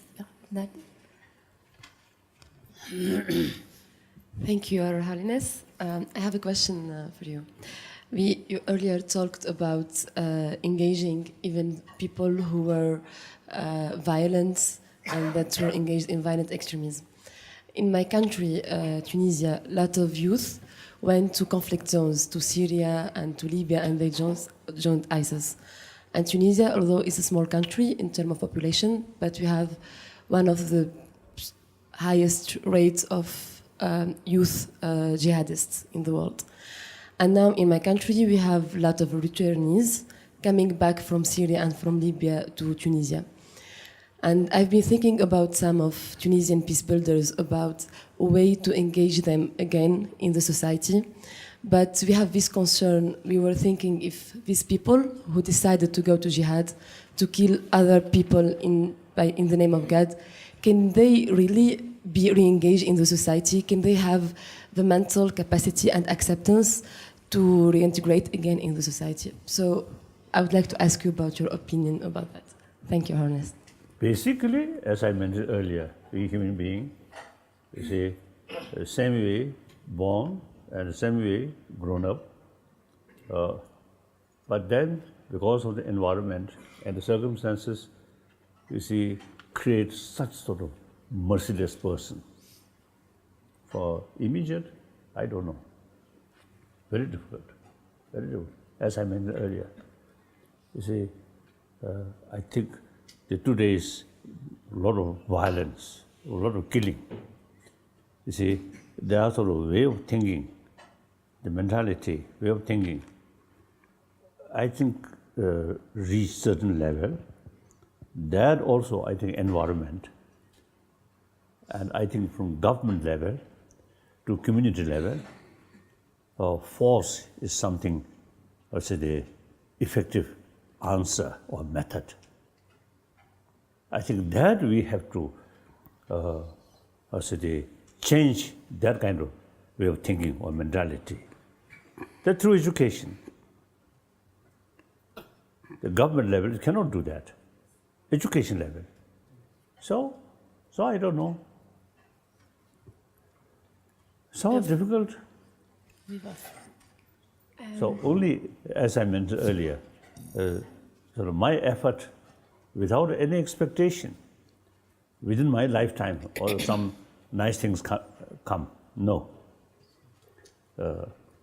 If the today's situation remain continuously, more suffering, and basically, as I mentioned earlier, human nature is more compassion. And the human intelligence have the ability to see long-term, short-term interest and more holistic. So we should utilize that. And through education, we can change human way of thinking. Once you see human way of thinking through education, through awareness, becoming more realistic. Now this violence is actually unrealistic. Mutual destruction. If they properly sort of use the human sort of also the common sense. So that's I feel we cannot blame these individuals. These individuals come from a society where not much talking about inner value, talking only power, money. We can't blame them. So the societies, so way of life, way of thinking must change. How? Not through prayer, not through force. I don't know. Law, justice, that also, you see, sometimes I think the definition of justice also sometimes difficult. The human mind, such sort of sophisticated, even the definition of justice also sometimes, you see, difficult. In any way, I think the very nature, nature law, loving kindness brings happiness. Oneself as well as others, even animals, you show loving kindness, they also appreciate. So no need written law or something. That's true. That's I feel. Yeah. So we, you see, through education, make awareness, then everybody loves themselves.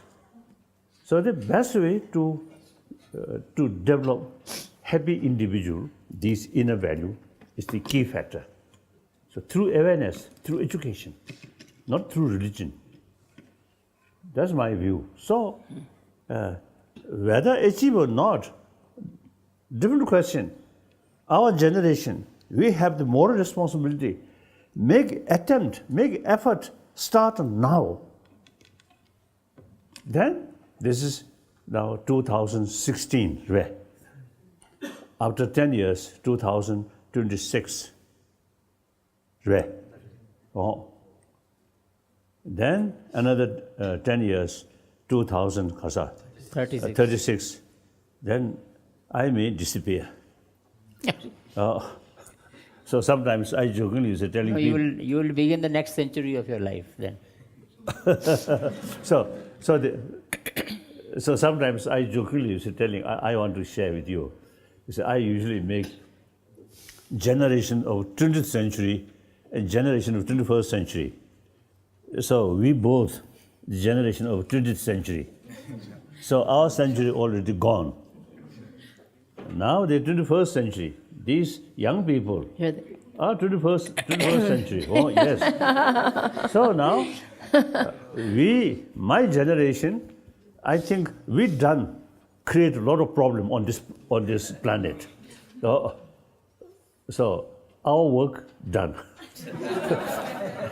Now, the 21st generations, it is your responsibility to solve these problems which we created. So if you start work now, at the beginning of 21st century, I think the later part of 21st century can be more peaceful, more compassionate. That should be our goal. Then I usually half joke, telling, at that time, I may be either in heaven or hell.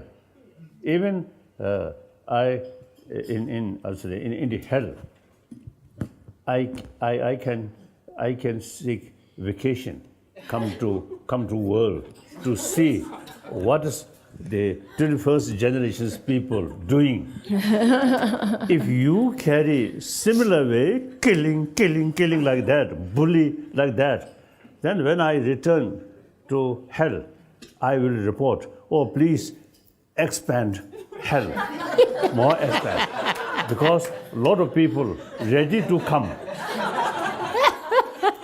On the other hand, you see the 21st century people use common sense effectively, doing something good. Then when I return, I will report, now some of the sort of area of hell, now time to come close. Like that. So therefore, I really feel, yes, we are social animals.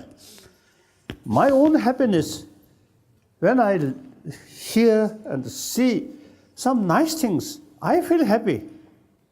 Killing, bloodshed, and under poverty, starvation, particularly those young children under nourishment. Some Syrians or refugees, some children, their face. And old people, women. When I saw and hear these things, I really feel, oh, we are same. If I become that kind of situation, what I feel, we are same human being. So we have same right. So it is immoral, in spite of these problems. So long a problem not reach on your own place, you remain, indifferently. It's immoral. We have to think. So then, more weapon, more bombing, not answer. Only thing is talk, reconciliation. And that's immediate method. Long run, education. So that's my view. So now you. So I will tell you, my generation now we fulfilled our job, create a lot of problem. So now I'm sort of waiting after 20 years, like you, what they really done, what they really doing. So there's only, the basis of our hope is, I believe human nature is wonderful. Human intelligence, wonderful. Now combine human intelligence and the human compassionate nature, combine, then we can build happy humanity. The present problem, eventually we don't care about our inner value, only intelligence. Then intelligence also only thinking about money, power, like that. So that's a mistake. That's my view. Is it correct or wrong? Your emphasis on education is very, very valuable, and it finds full resonance in the Quran also, because the Muslim boys and girls, they should know that the first revelation of the Quran, the first word was Iqra. Read, Iqra, I-Q-R-A, Iqra. Iqra. That's the Arabic word. That's the Arabic word. So, because the Quran is in Arabic. That's Arabic, yes. So, Archangel Gabriel, when he came to Prophet Muhammad and gave him first message of God, the first word which he uttered, Iqra, read. Iqra bismi rabbika allazi khalaq. Read in the name of thy Lord, who created man with a clot of blood. That's what. And then he talks about pen, etc., etc. So the first, see the emphasis of Islam on learning, which you are saying, education, that the first revelation, first word is read. Right. So that is, so we will be fulfilling our religious duty also by doing what His Holiness is telling us to do. But, yes, please. Thank you. So, Your Holiness, I totally agree on the fact that education plays an important role in engaging these people and in making everybody open and tolerant towards each other. However, I'm going to complete on what my colleague from Tunisia just said. Tunisia. So I would like to inform you that most of the Tunisian population is educated, and the 6,500 jihadists who went from Tunisia to Syria and Iraq to fight with ISIS are most of them educated. And I am working also in a study on Tunisian prisons. And I figured out that in 27 prisons, we have 1,000 terrorist suspects. And most of these suspects are mixed with common law prisons, which are normal people that are not radicalized in their mind and thinking. The problem here, how can we connect education to radicalization while these people are already educated? And those who are not educated are not really interested in violence. So this is I'm just wondering, how can we apply what you said in our situation in Tunisia? This is the first issue. Also, I would like to know, how can the Tunisian government and the Tunisian, let's say, youth, because most of these people are young people like us, our peers, how can me as a young person convince someone who is radicalized or who is in a way of radicalization to come back and reintegrate? I would join the idea of, excuse me, I don't remember your name. Dr. Mahmoud. But okay. Mahmoud.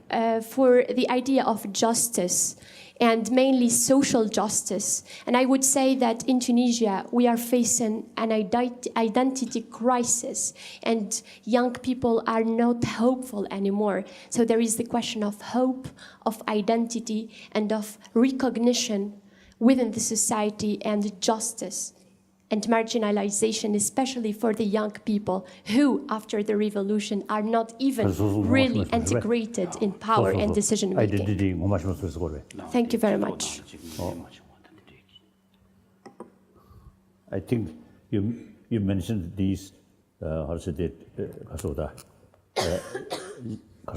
Crisis, identity crisis. Jihad or educated people. So that's why, you see, we are seriously concerned the system of the education. I think, as a matter of fact, most of the troublemaker on this planet is educated people. Uneducated, usually, is a little bit more honest. Educated people, too much clever. How to exploit, regardless others' right. So the education itself, something wrong. Not necessarily, you see, the mathematics all day is something wrong. No, the sort of lack of holistic. We have this physical, mind, emotion. Education should cover both physical health, mental health. So irrespective religion or religious belief or not, this is simply healthy mind. So more sort of knowledge about this whole system of mind. So quite often I use the word in education field, the hygiene of physical, we usually see teaching, isn't it? Hygiene of physical. So similarly, we also need hygiene of emotion. Then automatically, you see, this whole system of mind, whole system of emotion, as I mentioned earlier, you see. So then, I think education itself is something lacking, something wrong, I feel. So then we have to think. We already working that. And I think within next few months, I think within India, we will go into sort of serious discussion. See, they finalize the drafting curriculum of that. Then, as I mentioned earlier, in America, next June, with the help of Emory University, we already produced some draft sort of curriculum from kindergarten level up to university level. So we are going to sort of serious discussions on these things. And then about, I think, 200 cities mayor, some meeting. So, as I mentioned earlier, it's already some cities, you see, they developed the name of City of Kindness, City of Compassion. So some actual sort of benefit already experienced. So therefore, you see, these are the method or way to step by step, gradually, you see, try to promote these inner value, like that. So then, Your Holiness. Then there is a system, as I already mentioned, is the whole atmosphere like that. I think people who really much sort of egoistic, I, self-centered attitude, more sort of merciless, these become more effective. People more compassionate. Usually, you see, in the society, consider these are weakness. Actually, violence is signs of weakness. Forgiveness is signs of strength. But usually, you see, the people usually consider just opposite. Isn't it? Like that. So then, Tunisian problem, you have to solve. I don't know. I never been to Tunisia. So you see, the things, you see, have to solve by yourself. You know best about the situation. And if you make effort it becomes realistic. If I say from distance, oh, you should do this, then often may become unrealistic. So, to your 1,000 prisoners in Tunisia, you can consider providing to them, if you can, the world famous commentaries of the Holy Quran. Let them read world famous commentaries of the Holy Quran, and the best one is Abdullah Yusuf Ali, English language. If they are educated, then provide them so that they should get good education now, which can change their mind. I would just inform you, give a brief information that prisons and the administration of prisons in Tunisia is used to provide imams. So if a religious figure who goes frequently to the prison to give courses, but despite this, we still have radicalization and people are still influenced. So they go to the prison, being a common law prisoner, and go out from it as a terrorist. Thank you. See, that's good. You are saying Imam, fine. But then Imam would be going for a short while, would be coming back, while the book would be on his bedside all the time. We can always, even at the midnight, he can get up and open and read. So that would be a good solution. if we rely on religious, then also you see there's some complication. Those who say Buddhist terrorist, you see the Quran, not relevant. No. Actually, one has to read. If I say I have got so much here, if you give me half an hour, I can read it out to you. There are 1,000 things which are very, very nice, and nobody in the world can say that no, this That's should right. not happen. That's right. But then those prisoners should know. That's right. That's right. Muslim, yes, from your own sort of tradition. Sometimes I say,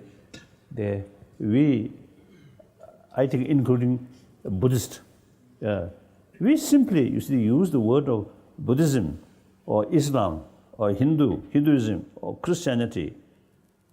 Not much serious.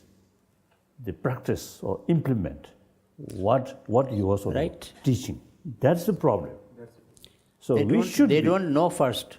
They don't read, they don't know. Like hardly any Muslims know that is the Quran is all the way talking about interfaith, from beginning to the end. La nufarriqu bayna ahadin min rusuli. Do not differentiate among the messengers. And if you differentiate, you are not a true believer. Hardly any Maulvi, hardly any Imam knows about it. But then if he reads the original text, he will get to know about it. That's right. Your Holiness, regarding our responsibility to promote a culture of peace that this generation, our own generation, 21st century generation, is to promote a culture of peace. And looking at most of our environment coming from conflict zones, Nigeria, Somalia, where most of the terrorists are operating, and we are young people, and we are passionate about our work. We want to continue because most of our works are making impact. And sometimes if we consider our own safety, so I'm thinking, what advice can you give us that we can continue our work in some ways that we can ensure our own safety and at the same time making impact in our communities? So safety,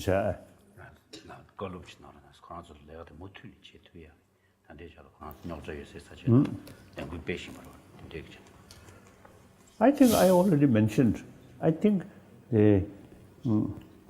this kind of work, and I think regularly in different places. One time in Ladakh, I think at least 3-4 Muslim countries, some delegation. Among them, some ladies introduced as a teacher. Say, I express, oh, wonderful, among you, some lady professors. It's some Muslim area. It's a little bit, difficult. Education, because of some discrimination, isn't it? So I told them, it is wonderful. So among your delegation, your group, there's some female professors. They are wonderful. Now, you, as a Muslim brother, sister, it is your responsibility, you see, to organize some meetings in different Muslim countries and then change these sort of perceptions, some discrimination, male to female, these things must change, but the initiative must start from Muslim community, not from outside sort of advice or something. So I told them, you see, you should try to organize some meeting in some Muslim countries and, you see, talk these things. So similarly, no matter how small and no matter how difficult it is, that's the only way. We have to make effort. So then, your case, you may face some problems, but think, you see, rest of the world, rest of humanity, everybody want peace. I think most of the 7 billion human beings don't like killing, violence. So think that. So you are representing a majority of humanity. These are terrorists or so-called terrorists, these are minority. So you think, no matter how difficult it is, but keep your enthusiasm and make effort. And then you really feel impossible. Then take refuge in some other country. That also, I think, a mistake. I often see expressing the people or government, I think, should concentrate, bring peace in their original country, not just take more refugees. That also wonderful, more compassionate work, particularly German Chancellor, the lady, wonderful. But then, millions of refugees, not practical, difficult. So we have to think seriously how to bring peace in their own land and let them build peace, let them build their own country, more prosperity because of prosperous country. So the outside world, you see, have the responsibility, help them, give them money, give them instrument, education. And the final sort of responsibility is the people themselves, like that. So really, but no matter, you see, I myself also, you see, problem is huge, but I never sort of give up my hope and my determination, and based on truth, honest, truthful. I always telling, some Tibetan little bit sort of irritate my sort of view. Defeat Chinese, victory Tibetan is not right. Both should victory. Very true. So one side victory, one side defeat is old concept, outdated. Now we have to find mutually agreeable solution. So that's why I'm, since I think 1974, you see, we decided we are not seeking independence. We try to sort of seek or try to, because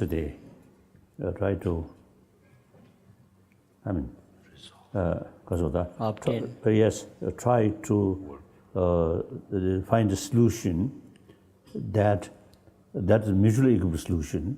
The Chinese constitution sort of already recognized Tibetan area. So Tibetan autonomy, Tibetan district autonomy, kasa, county, like that. So according population, so this autonomy region, autonomy district, autonomy county, autonomy prefecture like that. So all, you see, consider, recognize Constitution itself, recognized as a Tibetan area. So we are trying to have all these Tibetan area should have some same sort of right to preserve our own language, our own culture, like that. So that's usually a good solution. Now that's the only way. One side victory, other side defeat. Unrealistic. Your Holiness, you have also spoken to the Myanmar government that against the violence that is being committed against Rohingyas. Soon after you see that problem, actually, I already mentioned, you see, when that violence take place, I was in Washington. Some media people asked me. Then I just expressed, it is very sad that those Buddhist, so-called Buddhist terrorists, these Buddhist brothers or sisters, you see, should imagine Buddha's face. If Buddha there, he definitely help or protect those Muslim brothers, sisters, no question. Very true. And then, after that, one occasion I met Aung San Suu Kyi as a Nobel laureate. Yeah. I think 3 times we met. I have the opportunity meeting with her, and I mentioned Burma, Buddhist country. So this kind of violence of action is really very bad for image of Buddhism and also image of Burma. So therefore, as a Nobel laureate, you should take some sort of initiative like that. Then she told me, things are very complicated, very difficult. So she kept completely silence. I don't know. I know, even now she's doing that. So difficult. So occasionally I told some Indian university group, like interfaith group, should go these troubled area and try to cool down their negative emotion. You'll be happy to know that in Delhi we have created a facility and we are hosting large number of families of Rohingyas. They are living with us. We are teaching their children. We have got their children admitted in the schools. That's very good. They're taking That's very good. Very good. Yeah. Now time for lunch. Stomach. Healthy body. Good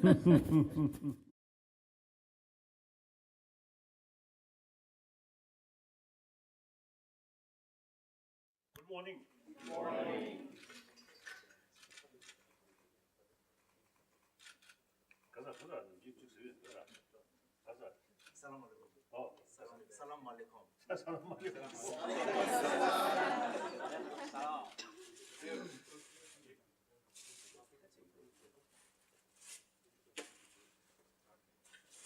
Sit down. Good morning.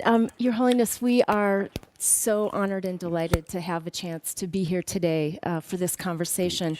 And I want to thank you also for inviting your 2 honored guests. We're very pleased to have with us here today Dewan Saeed Zainul Abidin and Dr. Saeed Zafar Mahmood. Thank you for joining us here today for this dialogue. And I think, as you know from our visit last year, the U.S. Institute of Peace was founded 30 years ago, dedicated to the proposition that peace is possible, peace is practical, and peace is essential. And we have been inspired by your lifelong commitment and example of that. And USIP has the great honor of working with some of the most important peace builders in the world right now, which are our youth. They are the future. They are what will make peace happen in this century. And you have here in this room 28 youth leaders from 13 countries that are struggling with violence, with conflict, with war. And each of them is doing courageous and dedicated work to try to make peace possible in their communities and in their countries. And they were so eager to have this opportunity to come here to Dharamsala today, to have a chance to meet with you, to share their stories, to hear your wisdom as they continue their life's journey as peace builders. And so what we thought is we would quickly just have everyone say their name and their country so you know who's in the room with you, and then ask for you to make some comments. Yes? So. Your Holiness, my name is Hastiar Shekhani. I come from Kurdistan of Iraq. From where? Which country? Kurdistan of Iraq. Kurdistan. Oh, Kurdistan. Oh. His Holiness, I'm very honored and delighted to have with you. I'm Yetut from Burma and also called Myanmar. Thank you. Good morning, Your Holiness. I'm Nadia Labidi from Tunisia. From? Tunisia. Tunisia. Your Holiness, I'm Scofield Muliru from Kenya. Kenya. Kenyan. Scofield Muliru from Kenya. Good morning. I am Ikhlas from Sudan. Good morning. I am Amule Emmanuel from South Sudan. South Sudan. Good morning. My name is Mariam from Afghanistan. Assalamu alaikum, Your Holiness. I'm Sukaina from Morocco. Good morning, Your Holiness. I am Suhir from Tunisia. Tunisia. People must be there in order to show we also human being, human community, not heaven. So that's understandable. But overall, India, I think, truly, over 1,000 years, religious harmony. Beside homegrown different religion, that is Sangha philosophy, Jain philosophy, Buddhist philosophy, and then different sort of Hindu traditions, and then from outside, Zoroastrian, from Parsi, ancient Parsi. Mainly, you see, remain in Bombay. The population, less than 100,000, but no fear, completely free. They are carrying some puja fire, always to carry, you see. And from small community, I think they really, there are sort of people who really make sort of great contribution for India, like Tata, isn't it? And then the military service, Khazan, so Marshal Khazan, Manekshaw, like that. So these are, I think, good example. So therefore, and then you see a large number of Muslims. I think India is the number 2 most Muslim populated nation. First Indonesia, then India. So number of Muslim population, India much greater than Pakistan, like that. But you see, then Christians, large number of Christians, Jews. You see these, and then I think India's own homegrown another sort of religion, that is Sikhism. The founder of Sikhism, Guru Nanak, Hindu background, but he deliberately, take pilgrimage to Mecca to show religious harmony, mutual respect. So therefore, India, most populated democratic country, there are a lot of problems, but in spite of that, religious harmony is excellent, wonderful. So I thought, really worthwhile. One of my friend, Islam leader since many years, I invited him. Then also, you as a scholar, they can share India's own sort of experience and let you know, this complicated nation, religious harmony is very possible. Sometimes some politicians use different religious name, but overall, I think wonderful, wonderful. So this is something living. It is important, not just talk, not just idea, but actually the religious harmony exists in this planet. So I invite these my friends. Now, then the purpose. I'm now 81-year-old, nearly 81-year-old person. At age 16, I lost my own freedom. Then, age 24, I lost my own country. A lot of sort of sufferings in my own country. So then eventually, I think my first visit to Europe, 73. And I start talking sameness of humanity. So at that time, since then, I use the word as the sense of global responsibility, sense of universal responsibility. Not talking my nation, that nation, my religious faith or a follower, my religion or that religion. We are the same human being. I really encouraged, I think a few days ago, BBC mentioned in Europe, more people, more young people, prefer global citizen rather than individual citizen. I don't know American.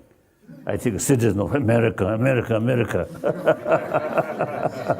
I think a European Union.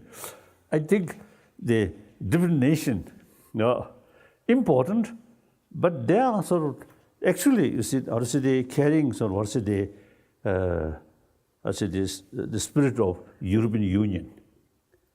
So these, these very much sort of related with the sense of global citizen. So whether we like it or not, we have to live on this planet, about 7 billion human beings. We cannot escape from this the planet. There is no other home.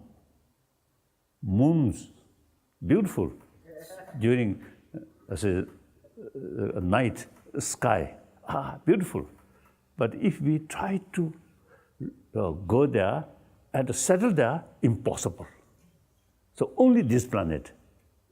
While we complaining, global warming or some other nature disaster, we complain, but still this is only our home. So now, there's no other choice except this is our home. 7 billion human beings. So we have to live on this planet. Then harmony is very essential. You see, one human being killed by tiger or elephant. Of judgment, all praise belongs to Him, and all of us have to return to Him.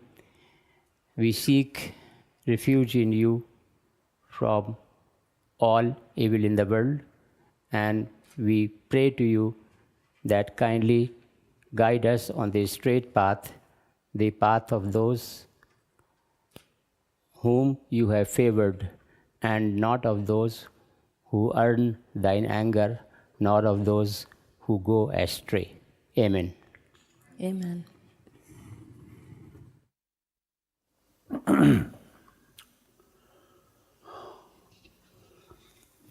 Spiritual brothers, sisters, indeed, I'm very happy and great honor having this kind of meeting. And firstly, thank your organization. So you created this opportunity. Thank you very much. Then since people, Muslim brothers, sisters from many different countries, particularly in Africa, different countries, then I felt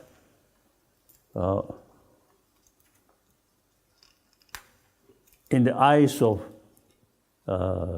Muslim brothers, sisters from different countries, I have the view, you see, Indian Muslim, because of the environment, you see, I think over 2,000 years, you see, Indian Muslim, you see, live among different religious traditions. And Malaysian Muslim, also, you see, I notice, you see, because large number of Chinese, most of these Chinese Buddhists, and then many Indians, Hindus. So Malaysian Muslim, because of their circumstances, you see, quite open. Then Indonesia also is a large number of Chinese Buddhists, like that. So then Arab Muslims, a little bit isolated.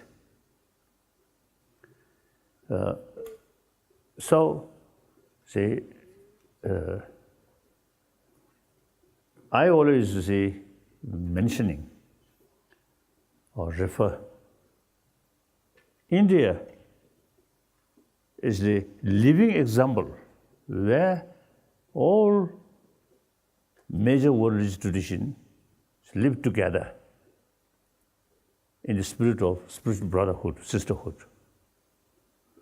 Occasionally some problems happen. That's understandable. Sometimes I joke, how serious. You see, about a billion populated nation, some mischievous. Good morning, Your Holiness. I'm Miriam Panaki from Nigeria. Good morning, His Holiness. I am Silvio William from South Sudan. Assalamu alaikum, Your Holiness. I'm Shubi Nantege from Uganda. Assalamu alaikum. I'm Muhammad from Sudan.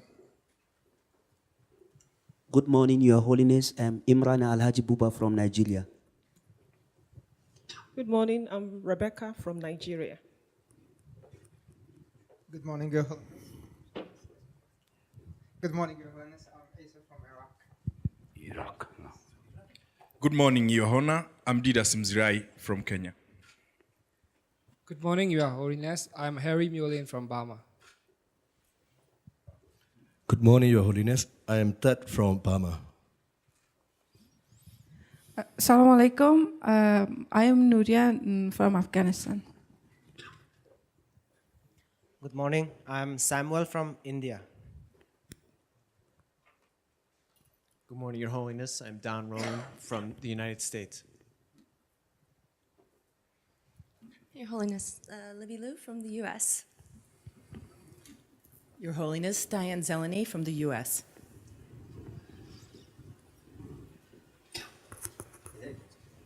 Your Holiness, Greg Grimes, United States. Yeah.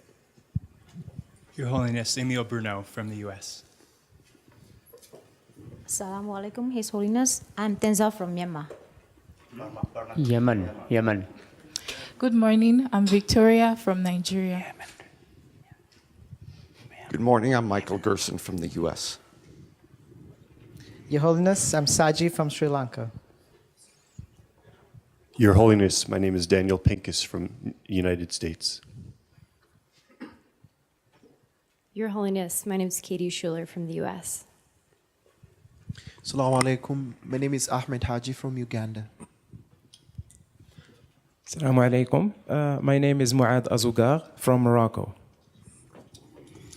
Good morning. My name is Nasra. I'm from Somalia. Good morning. I'm Dua from Egypt. Egypt. Good morning, Your Holiness. I'm Susan Hayward from the United States. Good morning, Your Holiness. I'm Melissa Nozel from the United States. Your Holiness, I'm Aubrey Cox from the United States. Good morning, Your Holiness. I'm Scheherazade from the United States and Iran. Good morning, Your Holiness. I'm Allison Malofsky from the United States. Good morning, Your Holiness. My name is Max Solomon from France. Perhaps at the beginning, I think you start some prayer. Pray to Allah. Yes. Recite something. I will recite. Yes. أعوذ بالله من الشيطان الرجيم بسم الله الرحمن الرحيم الحمد لله رب العالمين الرحمن الرحيم مالك يوم الدين إياك نعبد وإياك نستعين اهدنا الصراط المستقيم صراط الذين أنعمت عليهم غير المغضوب عليهم ولا الضالين آمين. The meanings are like this. Praise be to God, the cherisher and sustainer of the worlds, master of the day.